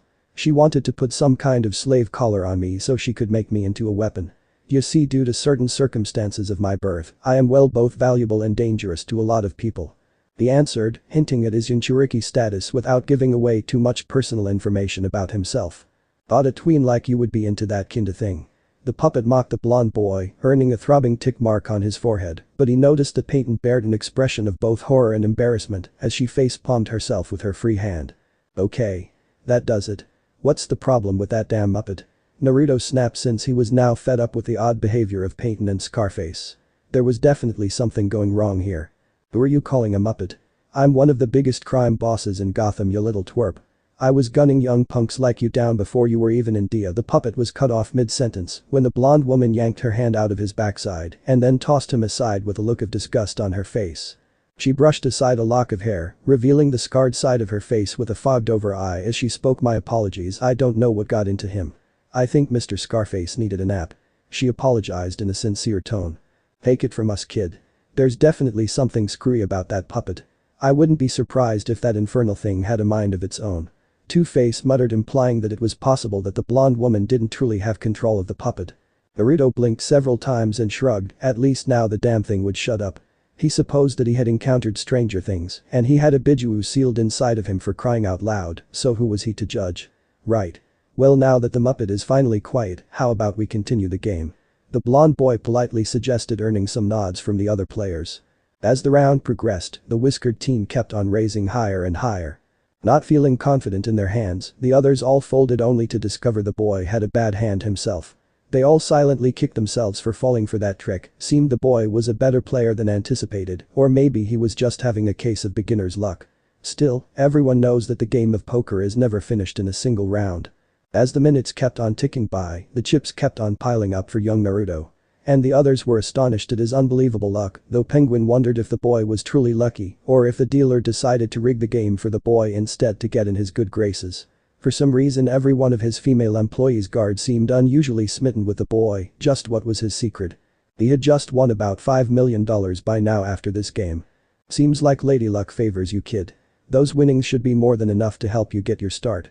Though it won't last forever, and I don't think your luck is infinite. Harvey spoke as he flipped his coin, which landed on its side, rolling towards the boy before coming to a stop in front of him, landing on the good heads. You're right, Harv. I'm going to need to get set up, and soon. But I don't have a power base, and it would take way too much time to build a criminal empire from the ground up, meaning I'd probably have to somehow take control of another gang. The whiskered teen noted with a grimace. Rupert Thorne's one of the biggest fish in Gotham. He's got an extensive smuggling operation involving drugs, weapons, and so on. If you take him out, you might be able to take his gang. Two-Face suggested, still bearing a deep grudge for the mob boss responsible for what happened to him and his face. It would take a major thorn out of all our sides, pun intended. The ventriloquist spoke with a small smile, her joke earning a few chuckles from the other crime bosses.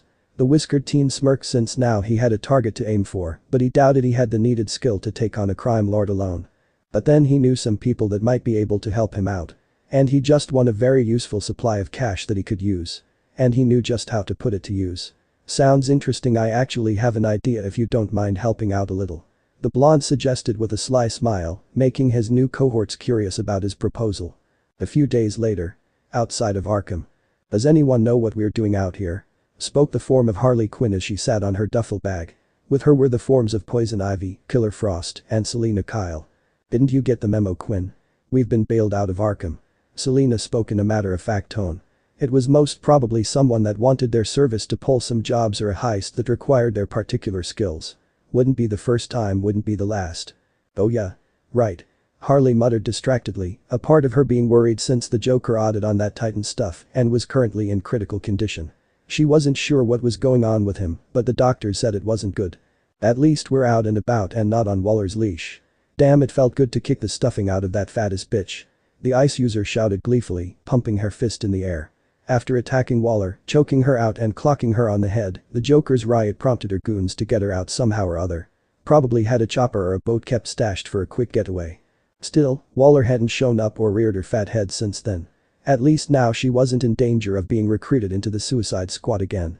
There was more good news. Naruto somehow managed to escape since she overheard the head of security, Cash, say that the boy was still unaccounted for.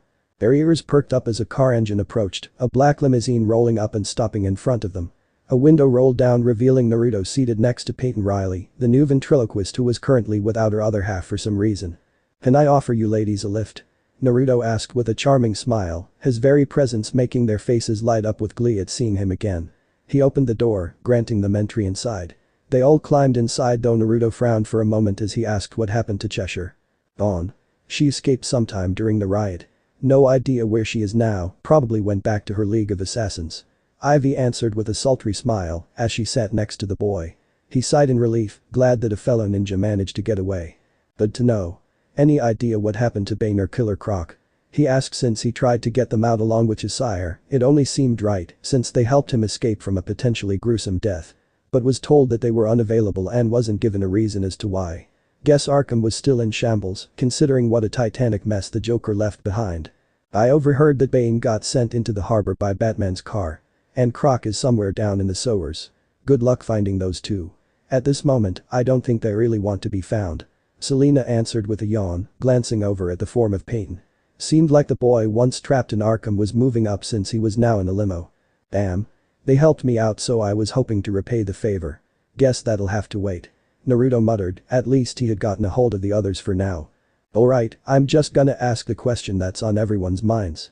Would you bail us out of jail, and why are you with a ventriloquist? Harley asked impatiently, stamping her foot on the floor almost like a child. Well, I met some new friends. Decided to take up a life of crime since I currently have few options on the table, and I'm gonna need your help in taking down a guy called Thorne. See, Ms. Riley here and Two-Face has been showing me the ropes, teaching me all I need to know. And some of the greatest weapons in Gotham is money, influence and super criminals. The last one, Thorne doesn't have any of those, at least to my knowledge. Oh, this sounds like it's gonna be fun, so where's your partner, Sugar? Harley asked a ventriloquist, spitting out the nickname with some venom since it left a bad taste in her mouth since it was what that damned Muppet called his newest partner. He's on a timeout. Apparently he didn't take a liking to this cutie pie like I did. The mobster woman replied since Carface was currently tucked away in a suitcase, out of sight and out of mind since he attempted to shoot the boy at one point. And she couldn't stand for that for some reason. One more thing ladies, I have noticed that most if not all criminals here in Gotham have some kind of epithet. Before I had you all released, I made sure to erase my own record so I could disappear.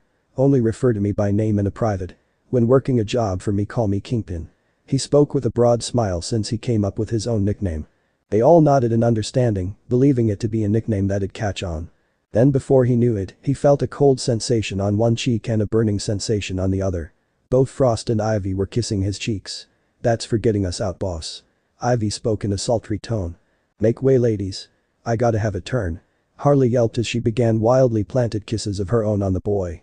Soon the limo was filled with the sounds of smooching. Elsewhere. Gotham Clock Tower. Holy hell. Muttered the form of Barbara Gordon as she sat in front of one of her many computers. After the Arkham riot had been resolved, she began monitoring all of Gotham for any signs of escapees.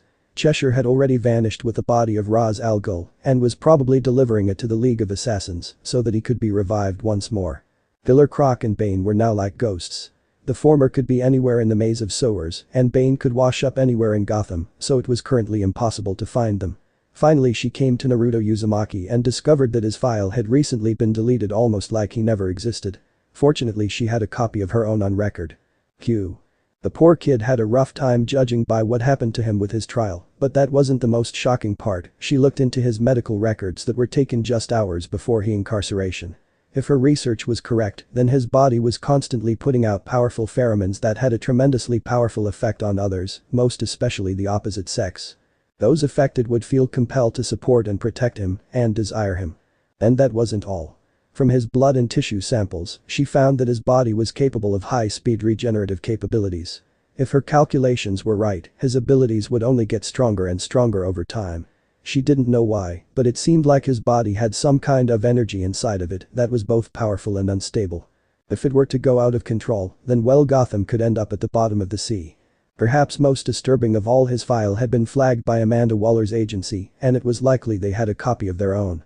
If Waller was looking for him, it could only mean trouble. She would need to inform Batman about this and fast before things got out of control. It was yet another late night in Gotham City and within a certain restaurant was one of the biggest crime bosses in the city, Rupert Thorne. Some laughter could be heard as he and some of his most trusted bodyguards were enjoying their evening meal. However, even as Thorne took a bite of lasagna, the wheels were still turning in his mind. Like his many rivals, Carmine Falcone, Salvador Maroni, and perhaps Roman Black Mask Sionis, he was considered an old-school mobster. His criminal empire involved numerous rackets, money laundering, drugs, and so on and so forth.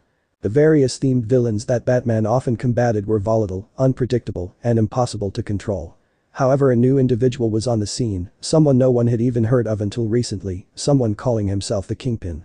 And apparently this Kingpin was planning on taking over his criminal empire. If he truly did have super criminals in his arsenal, then that would complicate matters. Especially since the only deterrent for those kinds of criminals was the Batman himself. Thorne's musing was interrupted when the restaurant's front door opened, causing a bell to chime. A blond man entered inside with a broad smile and spoke, "Evening, gentlemen. My apologies for interrupting your dinner. But I needed a quick word with you, Mr. Thorne." The mob boss raised an eyebrow while his men glared at the newcomer suspiciously. Their hands slowly reaching into their coats in case they needed to draw their weapons. "Something I can help you with, Mr. Thorne asked, pausing at the end since he didn't know the stranger's name. "Minato Namikaze. Though you may refer to me as the Kingpin." The blond man spoke and gave a small bow, making Thorne narrow his eyes a bit before smirking. "So you're the new guy. You have some balls coming in here, especially with the rumors going around that you're looking to take over my empire." Thorne spoke with a small chuckle as he sipped his wine. "True. Though I figured a courtesy call was in order. I just wanted to inform you that my takeover of your empire is strictly business. Nothing personal. Establishing my own network and empire would take months, maybe even years, and I don't have the luxury of time for that. So I figured I'd just take it from one of the big dogs. You. Now then, I have an offer for you, Mr. Thorne. Leave Gotham quietly with as much money as you can carry, and you will be spared. Refuse, and you shall die within approximately 12 hours' time." Minato spoke with a small shrug, prompting Thorn's men to pull their guns out and point them at the blonde man, the safeties clicking a few times to make sure their weapons were ready to fire. You think you can come and make threats, punk? It's gangsters like me that made Gotham what it is. You really think you can come to my city and take away what I have built? Thorn demanded angrily as he slammed his fist on the table. The blonde simply snapped his fingers, and then the sound of a whip cracking was heard, and Thorn's bodyguards had their pistols ripped out of their hands. When Thorn looked behind the Kingpin, he saw the forms of both Catwoman and Killer Frost standing behind him with devilish grins on their faces. Like I said, Mr. Thorn. This is a courtesy call. I gave you fair warning, so don't say I didn't give you a way out. Enjoy your dinner, gentlemen. The blonde man spoke with a small bow and then turned on his heel, departing from the restaurant with both the burglar and Ice Woman following close behind. Thorn narrowed his eyes at the Kingpin's retreating form until the man disappeared from view. The guy certainly had some stones on him, that's for sure. He'd give the Kingpin that much credit. And it seemed he would need to make extra preparations if this guy tried something in the next 12 hours. Meanwhile, outside the restaurant a black limousine was waiting for the Kingpin and his bodyguards, with Harley Quinn yawning a bit as she leaned against the car. She almost immediately perked up upon seeing her boss and opened the door for him, giving him a salute as if she were greeting the president.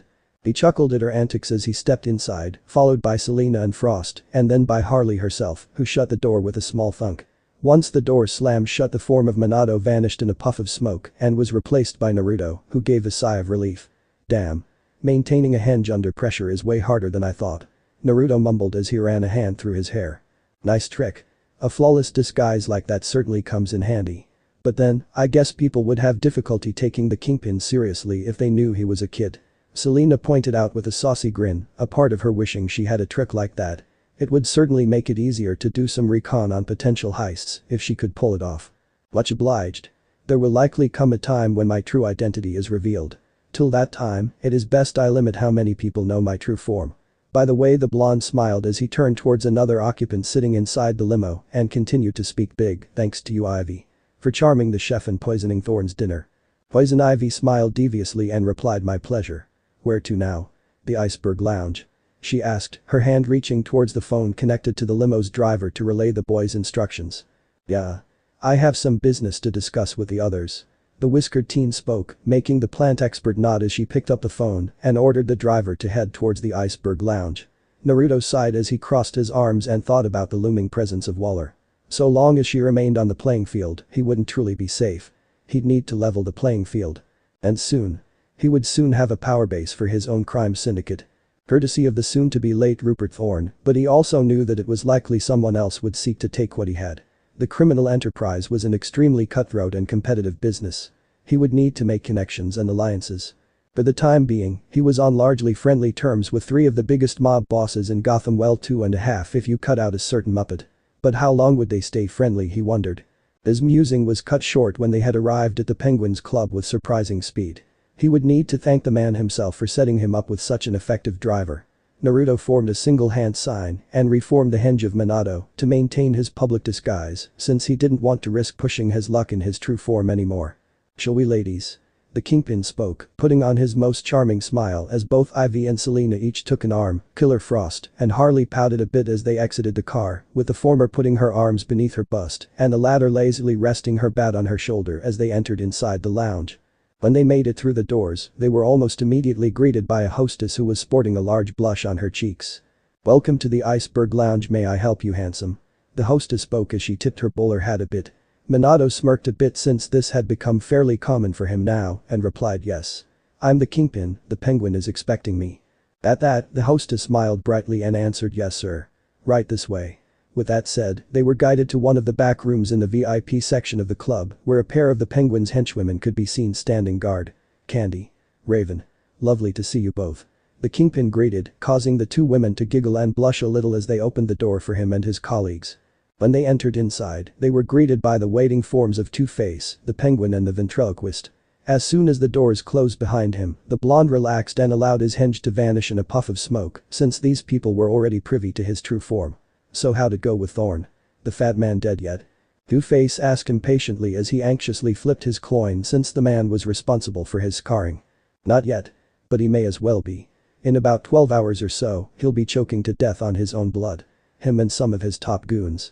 The Jinchuriki answered, earning a sadistic chuckle from the former DA. Hope you're proud of yourself, kid. Now it's only a matter of time before someone whacks you off. Scarface grumbled, making his displeasure for the blonde clear as day. Indeed. By a woman preferably. Naruto responded and sent a flirtatious wink towards Peyton, making her smirk a little at the innuendo. Am I a joke to you? Scarface shouted, flailing his small arms about in outrage. Fortunately, any weapons he had were already confiscated earlier, which didn't make him much of a threat now. Actually, yeah. You kind of are. Where's a bonfire when you need it? The blonde joked a little, earning some laughter from the others, including Peyton herself. Before the puppet had a chance to bicker further, the blonde woman slipped her hand out of Scarface's back, letting him lifelessly slump forward. Now that the Muppet is quiet, we can get down to some real business. Scarface did make one solid point though, once I take over Thorn's gang, it's only a matter of time before someone comes to kill me to take it from me. Might be a rival gang, might be one of you. Naruto pointed out as he crossed his arms a bit. What? You saying you don't trust us? Harvey asked in a mock-hurt tone as he flipped his coin and then began rolling it across his knuckles in a casual manner. Naruto shrugged his shoulders and replied, trust is earned, not given. And in the criminal element. Trust is especially limited. You all seem like an okay sort to me, you haven't sold me out yet. Though there's not much stopping you from doing so if it is for your own benefit or survival. Ask Lerner this one. The penguin stated with a hint of pride, tipping his hat towards the boy for adapting so quickly to the criminal enterprise. Appreciate the compliment. However, I'm faced with another problem. So long as Waller is on my tail, I'll be looking over my shoulder far more than I need to. And on top of that, I'm still a wanted fugitive. The blonde lamented with a sigh as he ran a hand through his hair. Indeed, though we won't be of much help in that regard. Penguin sighed since he wasn't about to mess around with government spooks. Especially the well-armed, well-funded, and ruthless variety. Don't worry about me. I already have a plan in mind. Once I'm finished with Waller, I hope we can discuss a more permanent alliance. The blonde spoke with a smirk, earning some nods from his cohorts. There's one more thing, kid. What about Jane Doe? You said she had damning evidence against Warden Sharp. Word on the grapevine is that he's planning to run for mayor, claiming he was instrumental in stopping the Joker's riot. Harvey asked with a raised eyebrow, causing both Penguin and the ventriloquist to look expectantly at the boy for an explanation. Ah. Right. I didn't get around to telling you. I tried to find Jane Doe by locating her persona as an Arkham guard, but she had been declared amongst the missing after the riot. Best guess. Jane Doe likely flew the coop and escaped to find a new identity to settle into. Either way, she's in the wind now. Still, even if we don't have that evidence, knowing its existence and contents provide a certain advantage. If we start spreading rumors about Sharp's activities, people are gonna start asking him questions. Questions he won't have answers to. The blonde explained with a grin. Questions that will gain the curiosity of the Batman. Good thinking. Peyton complimented with a grin, earning some nods from her fellow mobsters. The mentioning of their longtime enemy gaining a look of curiosity from the boy. What's the deal with this Batman? I've heard talk and whispers about him for a while now. Naruto asked out of curiosity, earning some puzzled looks from his associates. In the background, Quinn sent a small glare at Catwoman, since it was pretty well known the burglar had Batman had an on-again off-again relationship. One would think she would have given him the rundown.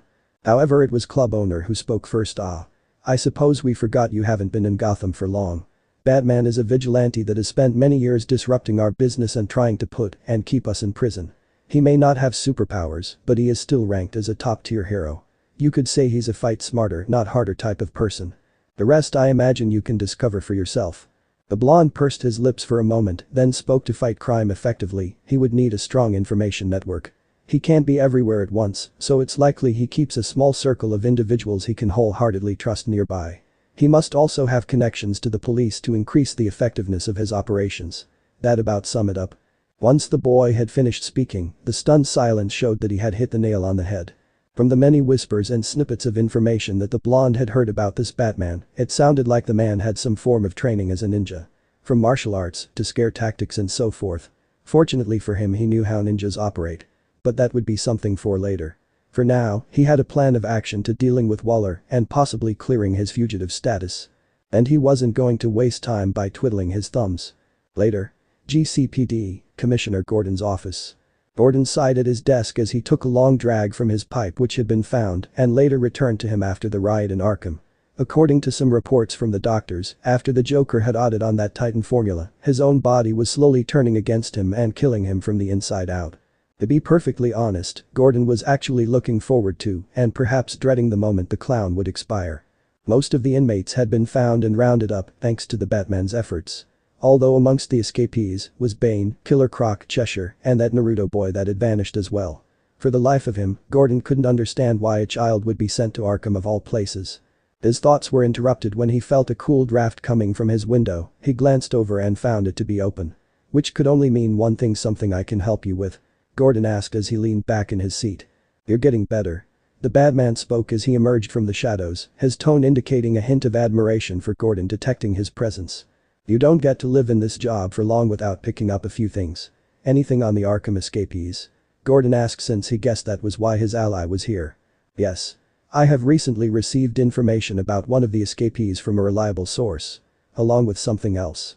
To start, Naruto Uzumaki's record is fairly spotty. From what little that was dug up, his trial in the courts appeared to have been rigged after he supposedly murdered a man despite his claims that it was self-defense. His file has also been flagged by Waller's agency, likely due to his abilities. Pheromone production, regeneration, and perhaps most dangerously a unique and unstable energy that could equate to a tactical nuke. The Batman explained in order to keep Gordon in the loop. It was usually a good idea to inform the police of what they were dealing with so they could better prepare themselves for any potential fallout. Waller, eh?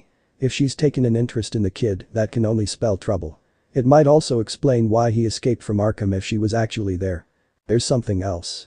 A few hours ago, a man calling himself the Kingpin appeared and made threats against Rupert Thorne. He also had the backing of Killer Frost and Catwoman. The Batman spoke and pulled out a device, showing a picture of a blonde man with both of the supervillains guarding him from Thorne's men. I thought they were in Arkham. Who is this guy? Gordon asked as he adjusted his glasses. He certainly hadn't heard of someone called the Kingpin before. And here in Gotham, a name can mean everything. It can help establish a reputation, respect, and other things. I'm not sure. I've had every file and record combed for any evidence, but he doesn't exist anywhere. He's a new talent. And he's already making big moves. He arranged for the release of Catwoman, Killer Frost, Poison Ivy, and Harley Quinn a short while ago. They're likely working off the debt of their release for him. I have a strong feeling that this Kingpin isn't a common mobster.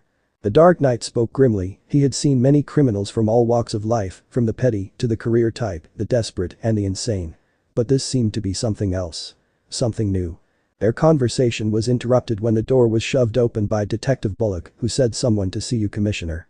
The detective turned his head a bit and took notice the Batman was present, but didn't seem to care he had interrupted them. This had better be important, Bullock. We were in the middle of something. Gordon warned the detective as he took a drag from his pipe. Bullock smirked a bit and stepped to the side, allowing a small figure to step through the doorway, revealing one Naruto Uzumaki. The Arkham escapee himself. I think you guys were looking for me. The boy spoke with a small smile, now wearing his prison jumpsuit that was now caked in dirt and mud. How'd you find him, Bullock? Gordon asked as he got up from his chair while adjusting his glasses. I didn't. The kid came up to the front door and knocked. The detective answered in a blunt tone, though he too seemed kind of surprised by this development. It wasn't often when a fugitive literally walked into a police station willingly. Before their conversation could continue, they were interrupted by a distinctive grumbling sound that was coming from the boy, who blushed a bit in embarrassment. Sorry about that. You guys got any food around here? Naruto asked with a sheepish grin. Gordon chuckled a bit and replied, I'm sure we can find something for you. You've been through a lot, haven't you? Gordon replied with a smile. A few minutes later, the blonde was sitting in front of Gordon's desk, munching on some donuts with a cup full of milk. He seemed to take a large liking to the jelly-filled ones. Damn. These are friggin' good. The boy spoke as chomped down on another donut. How did you escape from Arkham? Batman asked as he stood in a dark corner of the room, his mask mixed with the shadows, making it hard to read his expression. Though if one had to guess, it was likely he was evaluating the boy. I'm a ninja, I ran across the water. The whiskered teen answered as he happily bit into another donut. The policeman seemed skeptical at his words, but then given the variety of crooks and outrageous skills, tricks and powers they had, they guessed running across water wasn't that big a stretch. Does the name Amanda Waller mean anything to you? The Batman asked again. This time though, the blonde tensed up in the middle of his chewing before he swallowed and looked in the Dark Knight's direction. The walking tub of lubber with no scruples about enslavement and a mighty high opinion of herself. Yeah. It does. She's the reason I had to escape from Arkham. The blonde answered in a disgruntled tone. Inwardly he thought about potentially mentioning Sharp, but decided that he should teach the man what it meant to double-cross the newly dubbed Kingpin. I take it that it was about your abilities. Gordon asked as he rubbed his temples before placing a fresh batch of tobacco in his pipe and then lit it. Yeah. Due to certain circumstances surrounding my birth, well, let's just say a lot of people are out to get me. They either want me dead or on the end of a leash. Naruto answered bitterly as he chomped on another donut and seemingly swallowed it whole with ease. You have a fairly broad range. Your pheromone production makes people around you, especially females, more open to suggestion. And your regenerative capabilities would make you impossible to kill by conventional means. The Batman pointed out and then took notice when the boy had a confused look on his face. Say what now? Something about pheromones and regeneration? Naruto asked out loud in complete surprise. This was the first time he had ever heard of having abilities like that. Since when did he have those abilities? Unless had he activated some kind of bloodline or something when that Jiraiya bastard tried to kill him. That would help explain some of the things going on around him, most especially when it came to women. You didn't know. The Batman stated matter-of-factly. It seemed the boy wasn't fully aware of his capabilities. Though he must have been aware of at least some of them since he had run from Waller. Either these abilities were new mutations or the boy simply hadn't taken notice of them until now. No. I didn't. This is all news to me. Anyways, I didn't want to live as a fugitive. So I came here to the police. I heard you were a good man, Commissioner Gordon. And I heard the Batman is one of the best heroes on Earth. You gotta protect me from Waller. The boy pleaded at the end, obviously desperate to be free from the threat of Cadmus and the agency. Don't you worry, son. We're not gonna let Waller have her way with you. Gordon spoke, giving the boy his solemn promise. To protect and serve was part of the job after all. Please don't say it like that. Now it sounds like Waller is some kind of pedophile. Naruto grumbled, his face turning a shade of green, while Bullock had to stifle a laugh. Gordon seemed a bit flustered by his blunder as he sheepishly rubbed the back of his neck. Gordon. Keep Naruto safe. I'll deal with Waller. The Dark Knight stated, before anyone could get another word in, he had already vanished out of existence, as though he had never even been there to begin with. Gordon sighed a bit and shook his head, turning towards the blonde boy. I guess you'll be needing a place to stay for a while. You can stay at my place till we find a more permanent residence for you. The commissioner offered, earning a nod of thanks from the boy. Naruto could tell that Gordon was a good man and an honest cop that hasn't been corrupted by the system. He wouldn't bend the knee to Waller. That was good to know. So far, his plan was going smoothly, but this was only part 1. What followed next would be absolutely crucial. Later. Gordon's apartment. Barbara sighed tiredly as she rubbed her eyes a bit. She had been staring at her computer screen for hours now, keeping an eye out for any signs of Cadmus or the missing inmates from Arkham. And now she had a new person of interest dropped on her plate as she stared at the paused frame showing a blonde man visiting Rupert Thorne in one of his favorite restaurants. She had gone through every criminal database in the entire world with a fine-tooth comb and found absolutely nothing on him. No matches on facial or retinal scans. It was as if the man had just dropped out of the sky. Normally, whenever a random hoodlum made threats against a crime boss, it often wasn't taken seriously. The smart ones never follow through on their threats. But then random hoodlums don't have the backing of super criminals. She glanced into her mirror and noted that her eyes were becoming bloodshot. She decided now would be a good time to stop for the night and continue later. If there was anything to work with, she would have found it by now. She'd have to trust Batman to handle the rest. She sighed and shut down her computer before wheeling herself near her bed. She grabbed her legs one at a time and lowered them to the floor. Taking a deep breath, she slowly lifted herself out of her wheelchair and pushed herself up until she was standing on her own 2 legs. The doctor said she may never walk again after getting shot through the spine by the Joker. But she wasn't ready to give up just yet.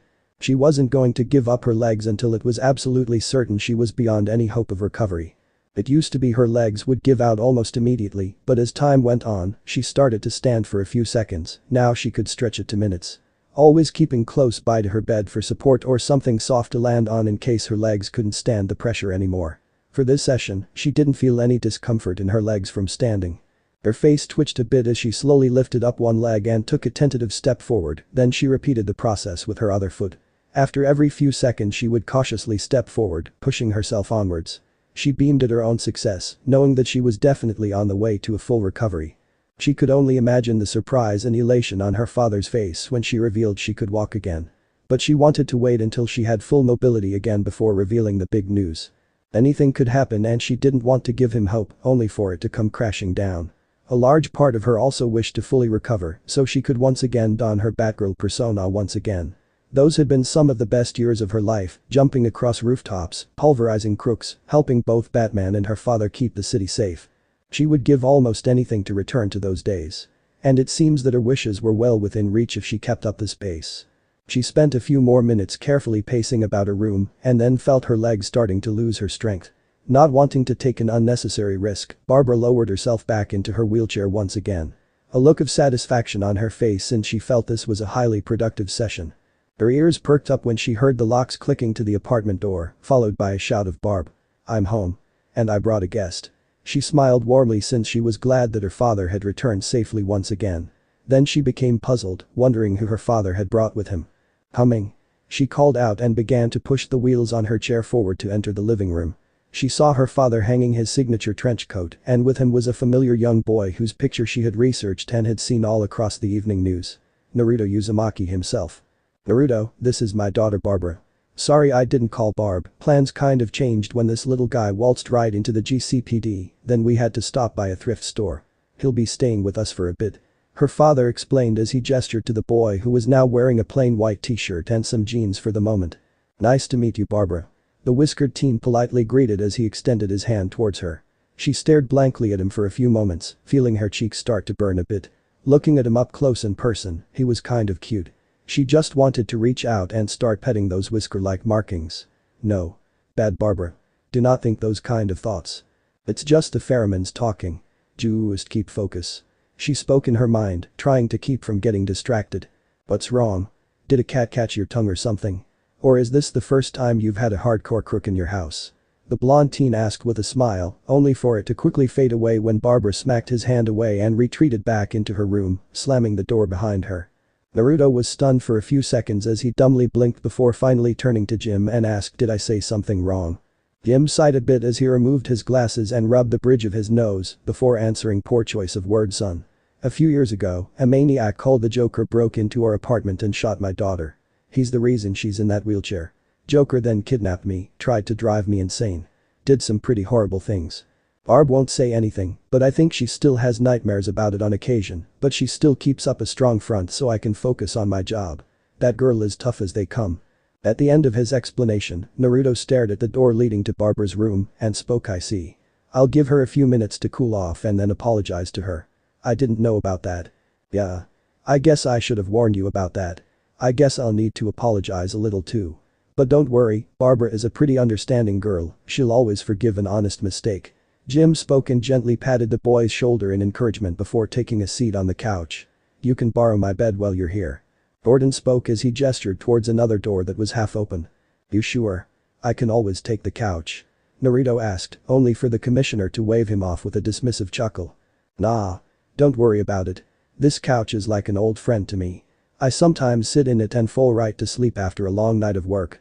Jim explained with a small smile, causing the blonde to chuckle a bit since he himself had a similar relationship with his own couch after a long pranking spree. Plus in some ways his couch was more comfortable than his old bed. "That man told me about your file. That you killed a man, claiming self-defense." Jim spoke in order to get to know the boy a bit better. He had seen many people kill someone and claim it as self-defense, it was always a matter of determining the liars from the genuine. "That's right, the asshole was going to throw me off a cliff. Didn't leave me much choice." Naruto answered bluntly as he settled into the opposite side of the couch, resting his head in an open palm. "How'd it make you feel when you killed him?" Jim asked as he pulled a cleaning cloth from his vest pocket and began to clean his glasses as he listened for the boy's response. "I dunno exactly. I felt a lot of things. I was angry that he tried to kill me, I was shocked that I had actually killed someone. I was happy to be alive. But I dunno, a part of me wishes that what happened could have gone differently. Maybe then I wouldn't have gone through a kangaroo court and got torn away from my home and the few friends I had. But another part of me isn't sorry. I did what I had to do in a bad situation with no time to think. And that guy, I trusted him enough to try and learn something from him, even if I didn't have that many options, and he tried to throw me away, like I was trash. Like I was disposable to him, and it still makes me feel so angry thinking about it." The blonde ranted, obviously showing he had a lot to get off his chest. "Boy, I have seen all kinds of killers. A lot of them being sociopaths. But you? I can tell you've been to hell and back. You know what you did and you're still trying to accept what happened. Those kinds of feelings and memories.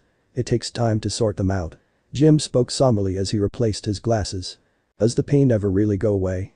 Naruto asked with a frown. He sensed someone staring into his back and turned to find Barbara had partially opened her door and had listened in on everything they had said. "Sometimes it does. Sometimes it doesn't. I think it largely depends on the person and how they cope. Either way, they find some way to deal with it and keep moving forward. If I've learned anything, life's not about how hard of a hit you can give. It's about how many you can take and still keep moving forward. Also, I wanted to apologize for how I acted. I shouldn't have snapped, but there's just some things a person can't shake off. She spoke as she wheeled herself forward, giving an apologetic look. Thanks. I actually wanted to say that I was sorry too. I didn't mean to upset you. Had I known, I wouldn't have opened my big mouth and stopped myself from sounding like a douchebag. Guess I spent too much time amongst criminals. He apologized sincerely and then inwardly laughed at his own inside joke that he hadn't intended. I should apologize too. I should have warned our guest. I think I know just the thing to make this better pizza. Pizza makes everything better. Jim spoke, flashing a bright smile as he got up from the couch and picked up the phone. With both his daughter and guest happily agreeing that pizza sounded delicious. Before Jim could punch in the phone number for the nearest pizza joint, there was a loud knocking on his door. You aren't expecting anybody else, are you? Naruto asked warily as he stared at the door before glancing over to Jim, who slowly set the phone down. He still had his gun holster on him and pulled his pistol out. As he slowly approached the door and looked through the peephole and saw both Waller and an entire squad of her armed goons ready to burst through the door. Jim bit his lip as he glanced over, knowing he couldn't risk endangering his daughter, but he also couldn't hand over the boy. Jim sighed deeply and mouthed "Run" to the whiskered teen, who immediately got the message as he nodded, and Barbara whispered to him about a fire escape outside her father's bedroom, prompting the boy to dash out as quickly and quietly as possible. Holstering his pistol, Jim reluctantly opened the door and spoke. What do you want, Waller? At his question, the woman herself glared at the commissioner and gruffly answered, we're here for the kid. Don't make this harder than it needs to be. Jim clenched his fist tightly into a white knuckle grip and spoke, he's not here. Now go away. I was about to order pizza. At his words, Waller scoffed and snapped her fingers, prompting her men to burst into Gordon's apartment and started to search for their target. This is wrong, Waller. The kid told us everything. Don't think for a second you're gonna get off easy for this one. So help me God, I'll see you put behind bars for the remainder of your miserable life. The commissioner promised, only for one of the agents to slam the butt of his rifle into Gordon's stomach. Take them. We'll make them tell us where the slippery brat snuck off to. Amanda spoke as her men slapped the cuffs on the Gordons, with Jim being dragged out and Barbara being rolled out in her wheelchair. Meanwhile, hidden away in a dirty alley, Naruto watched as the Gordons were placed in the back of an armored car and growled in anger. He had planned for Waller to show up to try and take him, the idea being to draw her out in the open, but he hadn't expected her to find him this quickly. It would seem he would need to adjust his plans a little. Now he had to help save the Gordons. They were nice to him and opened their home to him, a complete stranger. He wasn't about to start abandoning his friends. Not for anything. He performed a single hand sign and adopted the henge of Minato the Kingpin and retreated deeper into the alley until he came to the opposite street. Taxi. He shouted as he waved down a familiar yellow car. Luckily, one quickly came to a stop in front of him, with the driver unlocking the doors with a click. Minato almost leapt into the back as the cab driver asked where to, mister, prompting the disguised blonde to answer the Iceberg Lounge. I got a call in the cavalry. Meanwhile, League of Assassins. The form of Ra's al Ghul could be seen sighing deeply as he meditated, trying to clear his mind after being revived by the Lazarus pits once again. The experience being highly taxing on one's mind. Even one as well-trained and strong-willed as his own had difficulty keeping his sanity after repeated revivals after all. However, he was not alone in his chambers. The form of Cheshire could be seen, balancing a throwing dagger on her fingertip. You're absolutely certain of this? He asked, breaking his meditation. His subordinate having reported a particular encounter with someone bearing the name Uzumaki. I am. He didn't have the distinctive blood-red hair, so he's likely of mixed heritage. But he definitely used ninjutsu from the elemental nations. I believe it was the shadow clone technique. Cheshire answered with a grin. The demon's head gave a thin smile as he spoke. I know of that technique. It is an extremely taxing jutsu that even their kages have difficulty mastering. If this boy is who you believe him to be, then Kushina's bloodline still lives. To think the natural enemy of the gods still lived. How exquisite. I would very much like to meet this boy. Might be complicated. Waller and her agency are out to get him. They probably know he has the powers of a beast within him and want to use it to their advantage. Cheshire pointed out, only to earn a scoff from her master. The government dog. How quaint. All the more reason why we should get to him first. And if he truly bears the infamous QB, then that further proves he is Kushina's child. This will be a most interesting experience. The first I've looked forward to in a long time. Ra spoke in an amused tone. He would be taking point on this outing, very much looking forward to meeting the child of a potential heir he had met some years ago. If Naruto was half as crafty, resourceful and capable as his mother, then he himself might be a worthy heir to lead the League of Assassins. In the back alleys of Gotham, the sounds of combat boots could be heard echoing as a lone man carrying a large case could be seen. The man in question is known as Floyd Lawton, though he is most commonly referred to as Deadshot, one of the foremost snipers and assassins in the world. Just a short while ago, Killer Frost had unexpectedly called him, said something about working for a new boss calling himself the Kingpin. Deadshot had never heard of this man before, but he didn't really care.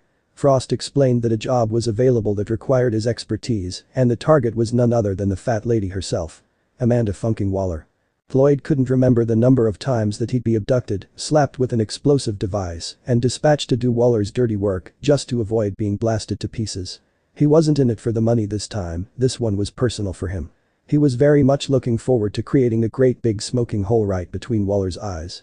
The sniper smirked as he saw the back entrance of the Iceberg Lounge, a pretty frequent entryway for any con, thug, or hired assassin looking for work. The Penguin had a large number of black market dealings and connections. If you were looking for work or the right equipment for the job, this was the place to go. Not to mention it was a good meeting spot for jobs, since none of the Penguin's employees ever asked questions. He passed through the doors and walked down a long hallway till he came upon an elevator and entered inside. He pushed a button to take him down to the basement, which was often the usual meeting spot for accepting jobs. After a few seconds the doors closed and he began his descent.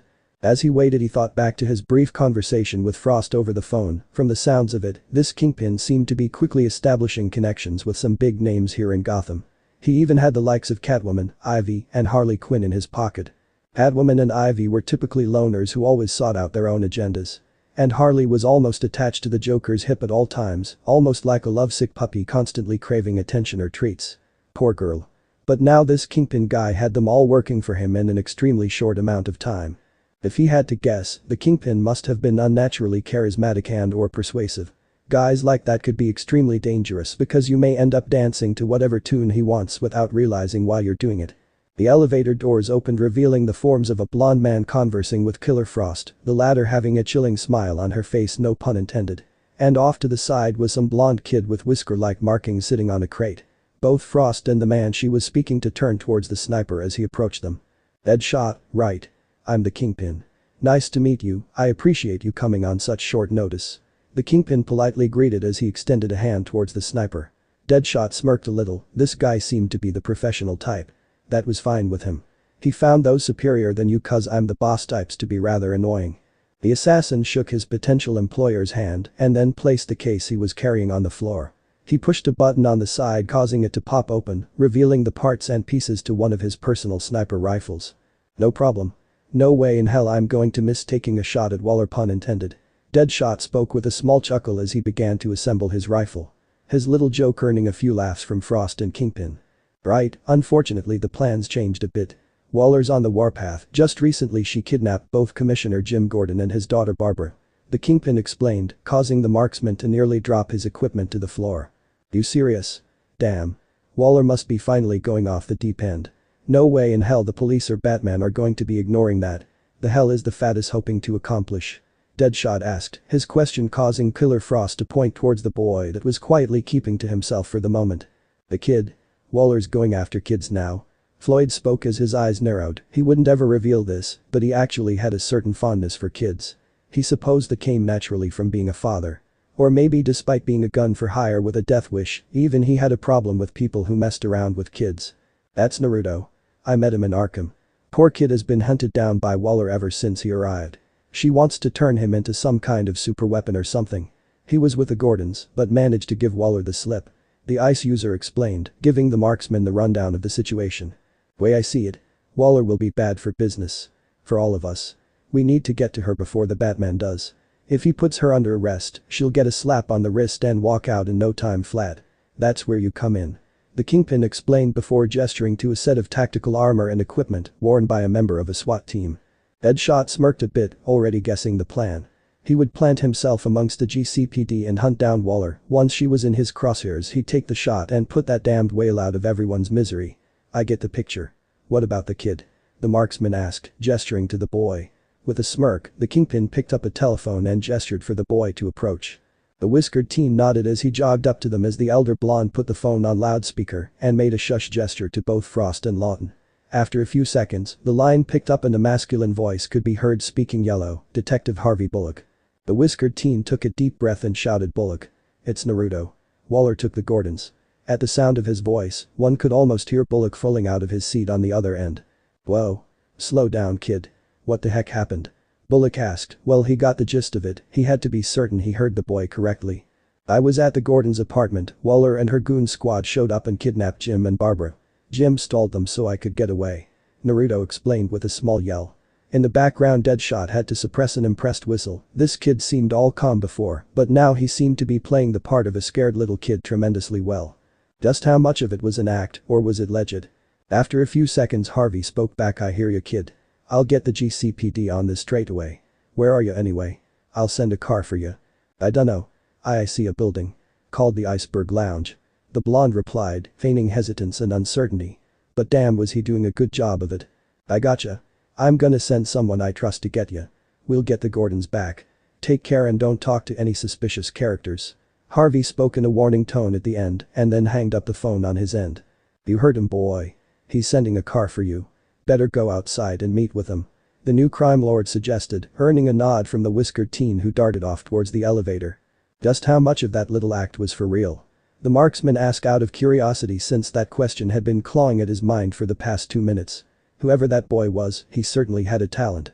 "I'll leave that to your imagination, Deadshot. Not to tell you how to do your job, but you'd best suit up and get ready. We only have a limited window of opportunity before Waller is either arrested or escapes. In either case, she may end up out of our reach," the blonde man suggested, prompting the sniper to silently agree and give a two-fingered salute as he picked up the GCPD SWAT gear and went towards the elevator to head back topside himself. Once the marksman was out of sight, the form of the Kingpin smirked before disappearing in a puff of smoke. Killer Frost grinned at the display and muttered to herself, "The boss is just a bag full of tricks." Later. GCPD rooftop. Harvey Bullock sipped at a mug full of warm coffee. His face now a hard mask, though his eyes burned with anger and frustration. He stared up at the sky towards the illuminated symbol of the bat signal as he awaited for the caped crusader himself. While he was reluctant to call on the Batman for help, Bullock couldn't deny that the bat was most likely the fastest bet to locate the Gordons in time. He had already scrambled the entire GCPD and put out a bolo for Amanda Waller. Now he just needed to get the bat on board and everything would be aces. "Detective Bullock," called out the familiar voice of the Dark Knight, the sudden appearance almost making the detective drop his coffee. But he managed to keep it from spilling as he turned towards the Batman. "Thanks for coming. I just got a call from that Naruto kid. Waller's gone completely bonkers. She's kidnapped Jim and Barbara for hiding him. Way I figure it, she's gonna turn all of Gotham upside down to find him. We gotta shut her down, pronto." Bullock spoke, quickly surmising the situation to the Batman. After a few moments of silence, the Batman nodded and replied, "Understood. I'll find Waller and the Gordons as quickly as possible. What is Naruto's current status?" "I sent Montoya to scoop him up. He'll be fine, you just focus on finding Jim and Barbara, K?" Harvey answered, causing the caped crusader to vanish as soon as the detective blinked his eyes. For the life of him, he couldn't ever figure out how the Batman could vanish and appear like a ghost. But it wasn't that important right now. What mattered was saving Jim and Barbara and putting Waller exactly where she belonged. Meanwhile. "Barbara, you okay?" Jim asked his daughter in a concerned voice, his hands cuffed to some pipeworks. If he were truthful, these were actually his own handcuffs that Waller's agents used. And it was a secret embarrassment amongst police when their own cuffs are used against them, and to make it worse, they took the key with them. Barbara was off to the side sitting in her wheelchair with no obvious restraints. Apparently she wasn't viewed as a threat or could escape due to her status as a paraplegic supposedly. "Yeah. I'm fine. I'm more worried about you. They were pretty rough with you, Dad." Barbara responded in an equally concerned tone. Her father could only laugh a bit. "Please. Those suits hit like school kids. They couldn't hurt me if they tried." From the sounds of Waller chewing out her men, it seems like the boy got away. "That's good. He's probably called the GCPD and they have already contacted Batman." Gordon spoke confidently since he had seen the bat signal illuminating the sky. It was only a matter of time before the Dark Knight himself appeared to rescue them in the nick of time. "Yeah. We'll be fine. Is it just me or is Waller really obsessed with finding Naruto for some reason? It makes almost no sense for her to kidnap us like this." The red-haired girl half shouted and slammed her fist into her armrest angrily. Before their conversation could continue, the sounds of heels clicking against the floor could be heard as a woman approached them, and it wasn't Waller. "You're not wrong, Mrs. Gordon. Director Waller has been chomping at the bit to find that poor boy. And his repeated escapes have been driving her crazy." The woman spoke as she came into the light, holding a tablet in her hand. She then ran a hand through her brown locks and said, "I am Agent Iman Avesta. I can't tell you how sorry I am for this." Jim narrowed his eyes a bit as he sized up this woman. She seemed nice enough, though she wasn't beyond suspicion, since she was still one of Waller's people. "Thanks for the sympathy, if nothing else," Jim replied, his voice still rather bitter as he rattled his cuffs a bit for some emphasis, causing Iman to adopt an apologetic look on her face. "Understood, but listen carefully. There's something going on that you aren't aware of. A few months ago, Waller was contacted by a strange old man. Said that he could offer us a weapon of mass destruction in exchange for technology and state-of-the-art weaponry. In Naruto's home country, he was found guilty and then transferred here to Gotham. Waller was planning to take custody of him directly from Arkham, but the unexpected interference of Killer Frost, Catwoman and Cheshire gave him the chance he needed to escape Arkham. After that, we lost track of him until a surveillance unit tracked him to your own apartment."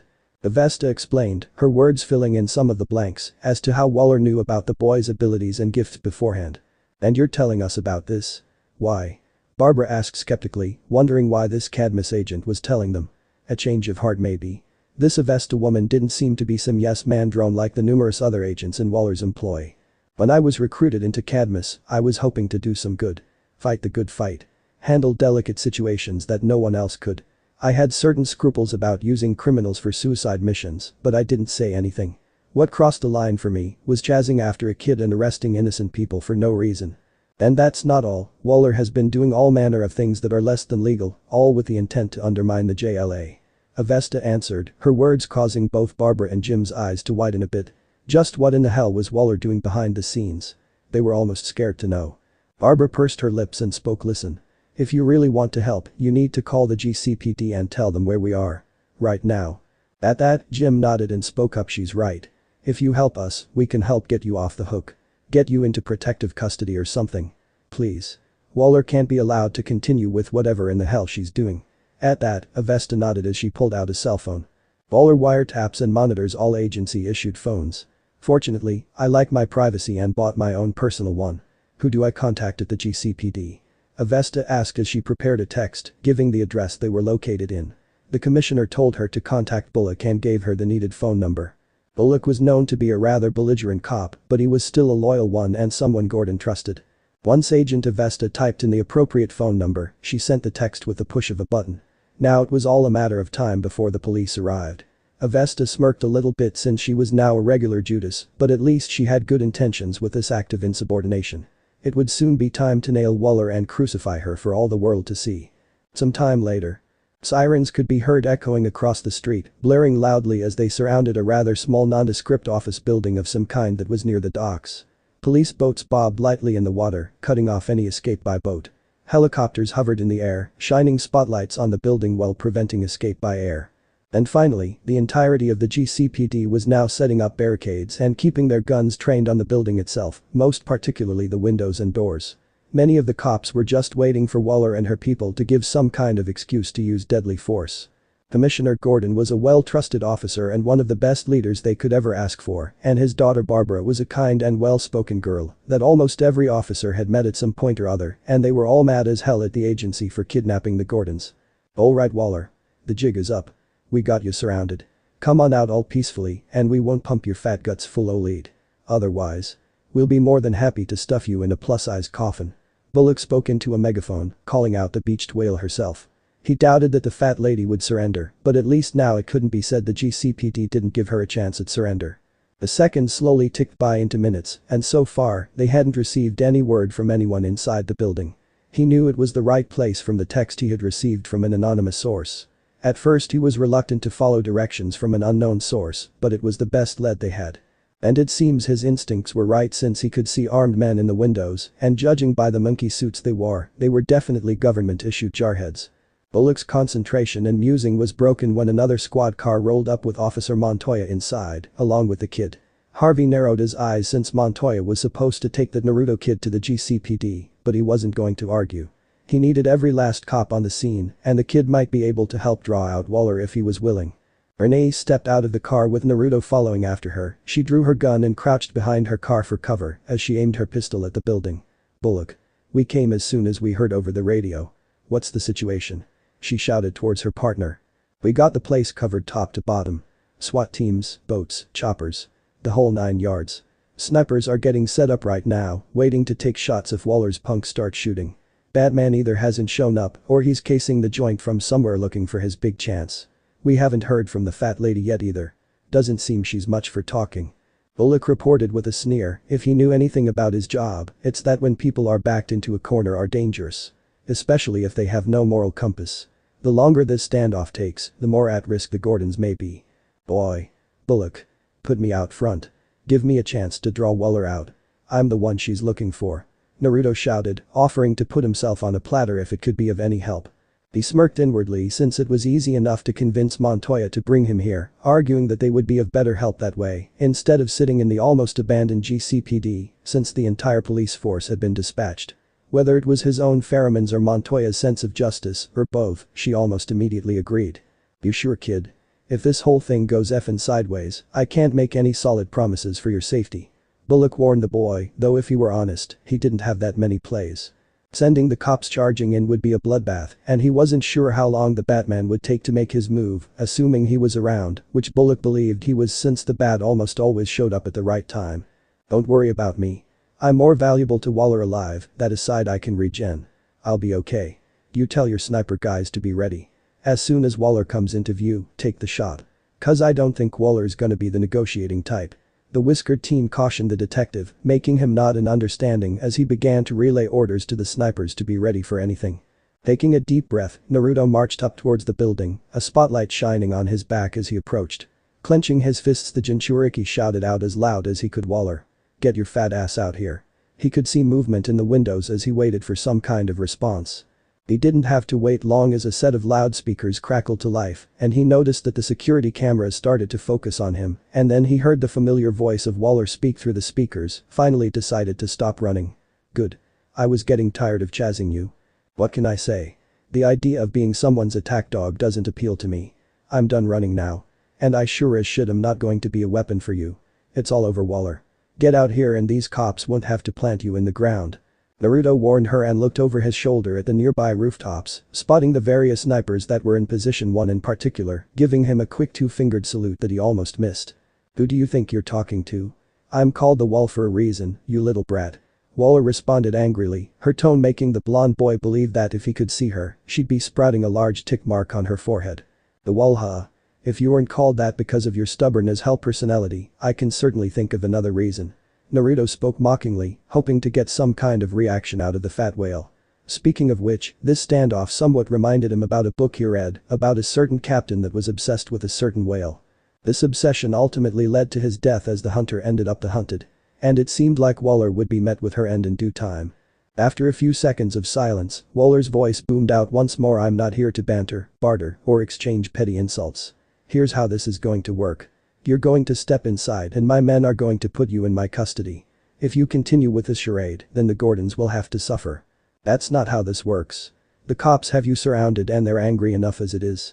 You're up shit creek without a paddle, Waller. You gotta know that much, or maybe you don't even want to acknowledge when you're beaten. Naruto muttered the last part, finding it strange that Waller didn't seem to be operating with any real logic or reasoning at this point. That woman didn't seem mentally sound at the moment.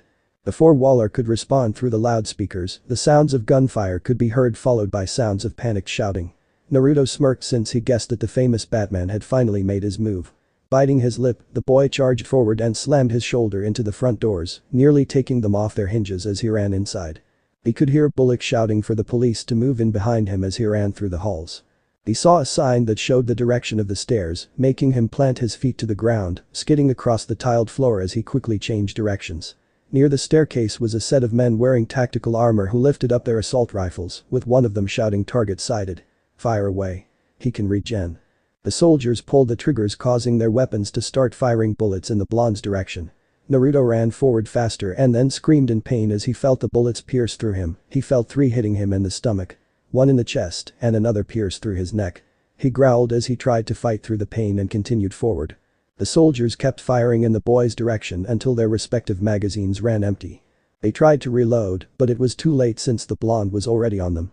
He hopped up and slammed his foot down on one man's kneecap, causing the joint to pop out of place with a sickening snap, making him fall to the floor screaming.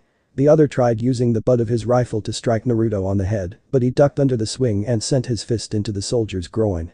The trooper doubled over in a silent scream, and then the blonde whipped his leg around like a scythe, knocking the man's legs out from under him. The blonde then rolled forward and used his momentum to slam his elbow into the soldier's throat. The soldier clutched at his throat, rolling from side to side as he made choking noises as he tried to wheeze and gasp for air. "Holy shit. Did you see that?" shouted a random officer as Naruto hopped back to his feet and began running up the stairs with all haste. He could hear the collective footfalls of the officers not far behind him as he made his way up to the next floor where another armored soldier was waiting. He aimed his weapon towards the boy and fired. Naruto felt himself propelled off his feet by the force of the shotgun blast. Naruto did a backflip in the air and planted his feet on the wall and launched himself forward as he leapt guard. This time, the man was caught off guard by the boy's swift recovery as Naruto's form collided with him, sending them both to the floor. "Where's Waller?"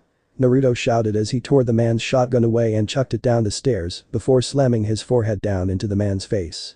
His forehead hitting the soldier on the bridge of his nose, causing the bone and cartilage to snap. "Where is Waller?" Naruto demanded again, headbutting the soldier with each word. The blonde took notice that the trooper was pointing at the door and then motioned left. Satisfied, Naruto released him and left him on the floor to clutch at his broken nose as the police stormed up. Naruto opened the door at the top of the staircase and turned left, finding only a single door at the end of a short hallway. Growling, Naruto kicked the door as hard as possible, causing the center to splinter and then snap in half under the force of his kick. Inside was some kind of security room with small TV screens that were now showing nothing but static. Apparently the camera feeds were killed sometime in the raid, likely when Batman made his move. And sitting behind a desk was Waller herself. The blonde smirked victoriously and spoke, "It's all over, Waller. Police are storming the place. And you don't have any cards left to play." The director of Cadmus narrowed her eyes as she stared at the boy, her eyes flickering with hate. "That old man was right. You are indeed more trouble than you're worth," she snarled out through gritted teeth. "What old man? Who was it that told you about me? Who told you about me being a Jinchuriki? Someone had to have told you." Naruto questioned. There was no possible way Waller could have known about at least some of his abilities unless someone had told her. "An old warhick that sold you to me for some more modern gear and tech. No idea how he managed to find and reach out to me. He warned me you were a wild card. But I never expected you to be this much trouble," she answered bitterly, the words warhick striking a chord in the boy's memory. He remembered the Sunday Ami frequently describing a certain man with that exact nickname. Who was it again? Danzo Shimura. That was the name. "If I had my way, I'd be beating you senseless. But you'll get your comeuppance soon. I promise you." After he'd made that promise, some police officers came up behind him pointing their weapons at the whale, with Harvey Bullock also appearing, pointing his revolver at Waller. "They say it ain't over till the fat lady sings. And trust me, you're gonna sing like your life depends on it," he promised as he held up a pair of handcuffs. "You guys find Jim and Barbara?" Naruto asked, hoping that they were okay. He was relieved when Harvey nodded his head and answered the boy, "You don't have to worry. They're okay.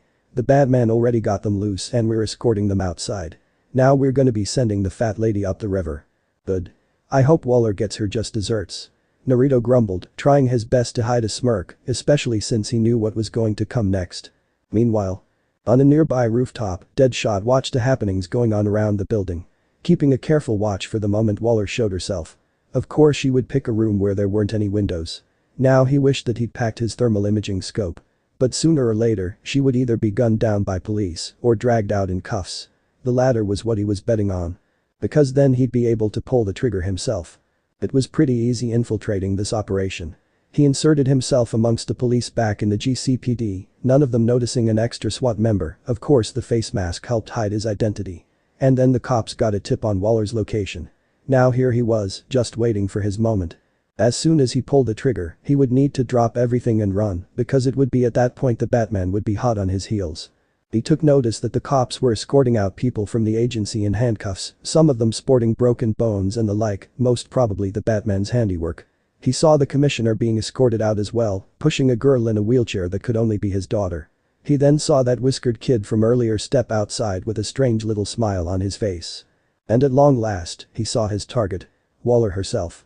Deadshot lined up the scope to her head, keeping trained so the bullet will pierce through her head. He slowly squeezed the trigger down and then it happened. The bullet fired off with a loud bang, and the back of Waller's head exploded with blood and bone. With his job finished, the marksman leapt to his feet and took off running, knowing he didn't have much time to get a head start. But before he could jump to the next roof, the Batman had already appeared on the other side. "Damn, you're quick. That's okay though. My job here is done." Floyd spoke in a satisfied tone. He had already killed Waller. And now the Batman had arrived to apprehend him. He could try taking a shot at the Caped Crusader, but he was in too good a mood for that song and dance, and he didn't want to spoil it all with cracked ribs and the like. "You know what? Funk it. You got me. It was worth it." The sniper muttered and then held his hands out to let the Batman cuff him. He wasn't going to ruin this night with a fist fight with the Bat. Especially since it almost always ended with broken bones. "Who hired you to kill Waller?" the Batman asked, cautiously approaching until he removed Deadshot's trademark wrist-mounted weaponry and then put the cuffs on him with a small click. "Wrong question. Who wouldn't hire me to kill the fat lady? She's not exactly Ms. Popular. Who knows? Maybe I did it just because. This could have been personal for me." Deadshot answered with a dismissive tone. Batman stared at him with a hard glare. Unbeknownst to the marksman, the Bat was scanning his biometric readings, and from his heart rate, the Batman could see he was being truthful, at least in some regard. "You're going to be put away for this, Deadshot." The Batman spoke in a blunt manner, earning a small scoff from the assassin. "Yeah. But for how long really?" Floyd joked since it became something of a running gag amongst the super criminal community. How long would it be before they escaped again and continued their escapades? Well, to be honest, Floyd wasn't a stranger to prisons. It was actually like a small vacation for some people like himself. 3 square meals a day, free room and board, and the low-tier crooks were smart enough to give him a wide berth. He actually wouldn't mind a little downtime, especially now that Waller was food for the worms. Meanwhile, back amongst the massive police and squad cars, Naruto stood to the side with the Gordons as the remains of Waller was taken away on a gurney. At least the COD was obvious given the gaping hole in her head. "Glad to see you guys are okay. How'd you send a message out to the cops?" Naruto asked out of curiosity since he knew that the fat lady would have had any communication devices confiscated. "We had some help from an agent I'm in Avesta. My men will be taking her into protective custody for questioning. Given her help and readiness to cooperate, Avesta's going to be free in no time. She seems like a good woman." Jim answered as he waved towards a brown-haired woman who waved back as she was ushered into a squad car. "Naruto, Avesta told us about Barbara tried to speak but was cut off by the whiskered teen who said I know. Someone from my old home traded me for weapons and tech. Waller already told me before she was killed. This means that there's more at work here than just the whale and her goons." Both of the Gordons exchanged looks before nodding to each other, with Jim speaking. "Yeah. That about sums it up. Listen, I know you've had a hard time and it is likely that it'll only get worse from here. I promise you though, we'll do our absolute best to keep you safe." The blonde mad to himself as he adopted a thinking pose, considering the commissioner's words. Finally the boy answered, "I appreciate the offer, but it seems like being around me could put you and Barbara in danger. This is my problem, from my old home. I'll handle it myself, but I promise to keep in touch if I need a hand." At his words, Barbara had a saddened look on her face, since she knew the Batman himself often tried to go it alone, almost always pushing himself to the limit to go above and beyond the call of duty to make sure those around him didn't suffer. Even if he himself suffered. "Where will you go, Naruto? What will you do?" she asked him in a worried tone. "With luck, I'll be going forward. And I'll try to find a place I can belong in this unforgiving world we live in. Sayonara, I look forward to seeing you all again." Naruto answered as he gave a small 2-fingered salute to make his swift exit, only to be stopped when the commissioner clapped a hand on his shoulder. "That's crazy talk, son.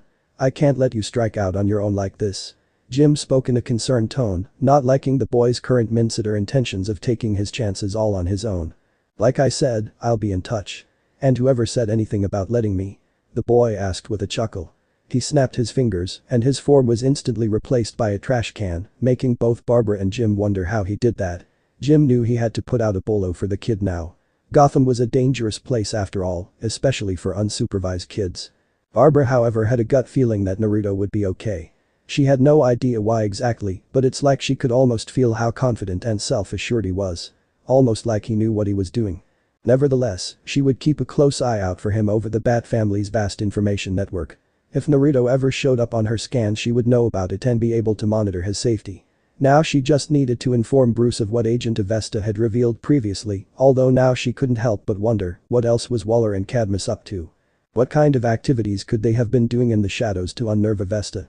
Truthfully, Barbara was a little scared to find out.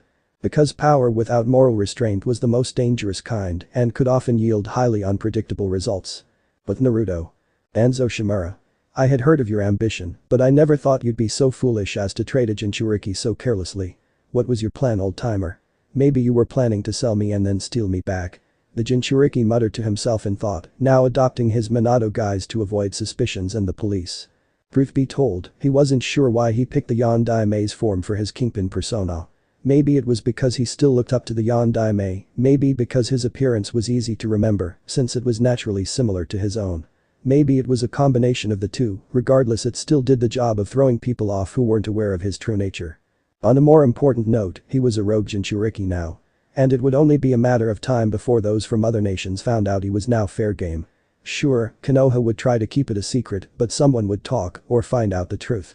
And then he would be sought out for his power. Naruto grit his teeth slightly in annoyance. There was a time when he was prepared to lay down his life for the village, to do whatever it took to show the people there he wasn't the QB itself. He was once prepared to do anything for those he cared about, and he still was. But he was finished being a victim. He was finished being persecuted because of what and who he was. No. He now had a chance to call the shots. To truly prove himself. Here in Gotham, he has accomplished more inside of a few days than he had in his entire life in Konoha. Gotham was a clean slate for him. A chance to make something of himself in both the lower and higher tiers of the city. He wasn't the dead last here in Gotham, he was the Kingpin. A crime lord that was swiftly on the rise. Rupert Thorne would soon be dead in but a few hours, and then his gang and criminal enterprise would be all for Naruto to claim for himself. His musing was broken when thunder began to rumble in the sky and rain started to pour down as well, some droplets hitting his face until an umbrella opened and the blonde found a girl standing next to him. He looked over his shoulder and found that it was actually his mysterious limo driver. A young woman with pink and chocolate brown hair with two different colored eyes, one pink and one brown. She was known as Neapolitan, and that was pretty much all that was known of her, since she wasn't the talkative type. Though for some unknown reason, Naruto could perfectly understand her. Neo? How the hell did you find me? The Kingpin asked since he was wondering how he'd get transportation. He was about to try and flag down a taxi, though that didn't seem necessary with Neo here. She answered with a small smile, tipping her bowler hat slightly in respect to her boss. Wow. Really? You're incredibly dedicated to your job, aren't you? I certainly wouldn't want to get on your bad side. He responded, already guessing that Neo was a pro since she had successfully followed him without any difficulty. He guessed that she probably tracked him from the second he had left the Iceberg Lounge in Officer Montoya's car. How much did you hear while I was thinking out loud? He asked her, making a mental note to avoid thinking aloud in the future. She responded, then gave a reassuring smile while tipping her hat to him. Thanks for your discretion. I dunno why, but you seem like the loyal type. Since you were already listening, and you claim to be a good listener. I'll be needing to prepare myself for the eventuality of other unsavory characters coming to hunt me down now. He responded as he clasped his hands behind his head with a sigh. Neo tapped her chin in thought, then had a aha moment as she snapped her fingers and pointed in a certain direction. She exclaimed and then pulled out a newspaper from seemingly thin air which she presented to her boss. Naruto skimmed over the contents and saw an article about Metropolis's Strikers Island Penitentiary, home to numerous super criminals from Superman's Rogues Gallery including Livewire, Silver Banshee, and other criminals of renown in Metropolis. That's pretty interesting, I might have to look into that later, once my affairs in Gotham are in order. Thanks Neo, you seem to be pretty reliable. The Kingpin happily remarked, causing his newest associate to nod in satisfaction and then gestured towards the waiting limousine. She popped open the door for him, allowing him entry. Once he was inside, she shut the door and made her way to the driver's seat and awaited his instructions. I have nowhere else to be for the evening. I don't think I've had much time for myself since my arrival in Gotham. And with Waller gone, maybe I can have a moment's peace. If it's all the same, could you just drive around and show me the sights, Neo? The blonde requested with a tired smile, finally feeling like he could just sit down and have a moment to himself. Neo nodded and started the engine for the limo to begin the grand tour of Gotham for her new boss. Neo smirked a little to herself. She had never expected to have a boss that could understand her, even when no words were spoken. She had worked for some time now as a freelancer, doing odd jobs, serving as a bodyguard, a spy, and an assassin. She had even once gotten an invitation from the League of Assassins due to her talents, but for some reason she could feel there was something truly special about the Kingpin. Now she knew for certain there was beyond all doubt. It would be interesting to see what he would do in the criminal underworld. Later. Arkham Asylum. Please. Don't do this. I'll do anything you ask. screamed the form of Quincy Sharp as he was being dangled from the rooftop of the administration building. His eyes almost bulging and his face turning a little green as he could only look at the ground. You ever see what happens to a human head when it smashes against the ground? It kinda reminds me of what happens when a watermelon explodes. Teased a female voice as she tightened her grip on Sharp's legs and started to sway him from side to side, her words making him make some gagging noises at the mental image. You disappoint me, Sharp. I shall ask you once more. Where is the boy? Asked a form of Ra's al Ghul with a sneer. His agent Hugo Strange, having spent many months working on and manipulating this pathetic little man's mind from the shadows, and yet Sharp was so inept that he couldn't even keep track of a simple child, let alone run a proper prison. I already told you. Waller came to collect the boy. But he escaped with some help from the inmates. I had to get rid of him before he exposed me for what I did in the asylum. The last I heard, he was in police custody, but now he's gone again. Quincy tried to explain himself, trying to say anything if it meant appeasing the demon's head. This, however, had the opposite effect. Exposed you? So then you mean to say you're already compromised? HMPH. As expected of a disposable pawn, you have lost all value to the League then. Roz muttered angrily and then sent a subtle nod to Cheshire. Getting the message loud and clear, the black-haired assassin quickly released the warden from her grip, sending him plummeting to the ground where a sickening thud could be heard. I was there when Waller showed up. I helped fight off her people to give Naruto a chance to escape. He most likely employed the water-walking technique to run across the bay to safety. If he knows the henge technique, he could easily hide himself in Gotham with ease. Cheshire spoke, clicking her tongue in annoyance since they had arrived too late. Indeed. Though he has to come up for air at some point or another. And when he does, we shall find him. After all, we are the League of Assassins for a specific reason. It's not a matter of if we find our intended target but when. I shall be dispatching the entire League to find him. The first person to find this boy and bring him to me shall be handsomely rewarded. Any who do him harm I shall personally execute. Roz spoke as he turned around and was met by a legion of assassins who all bowed in acknowledgement to his orders. Amongst their numbers was Talia, who was reading a local newspaper for any relevant information about Naruto's last known whereabouts and activities on the second page. And on the front page was an article titled Thorn Dead. Unknown crime boss Kingpin suspected. So this part ends here. Alright, that's it for today's video, guys. Let me know in the comments section how was the story, and also don't forget to like, share and subscribe. I will meet you in another video. Bye bye.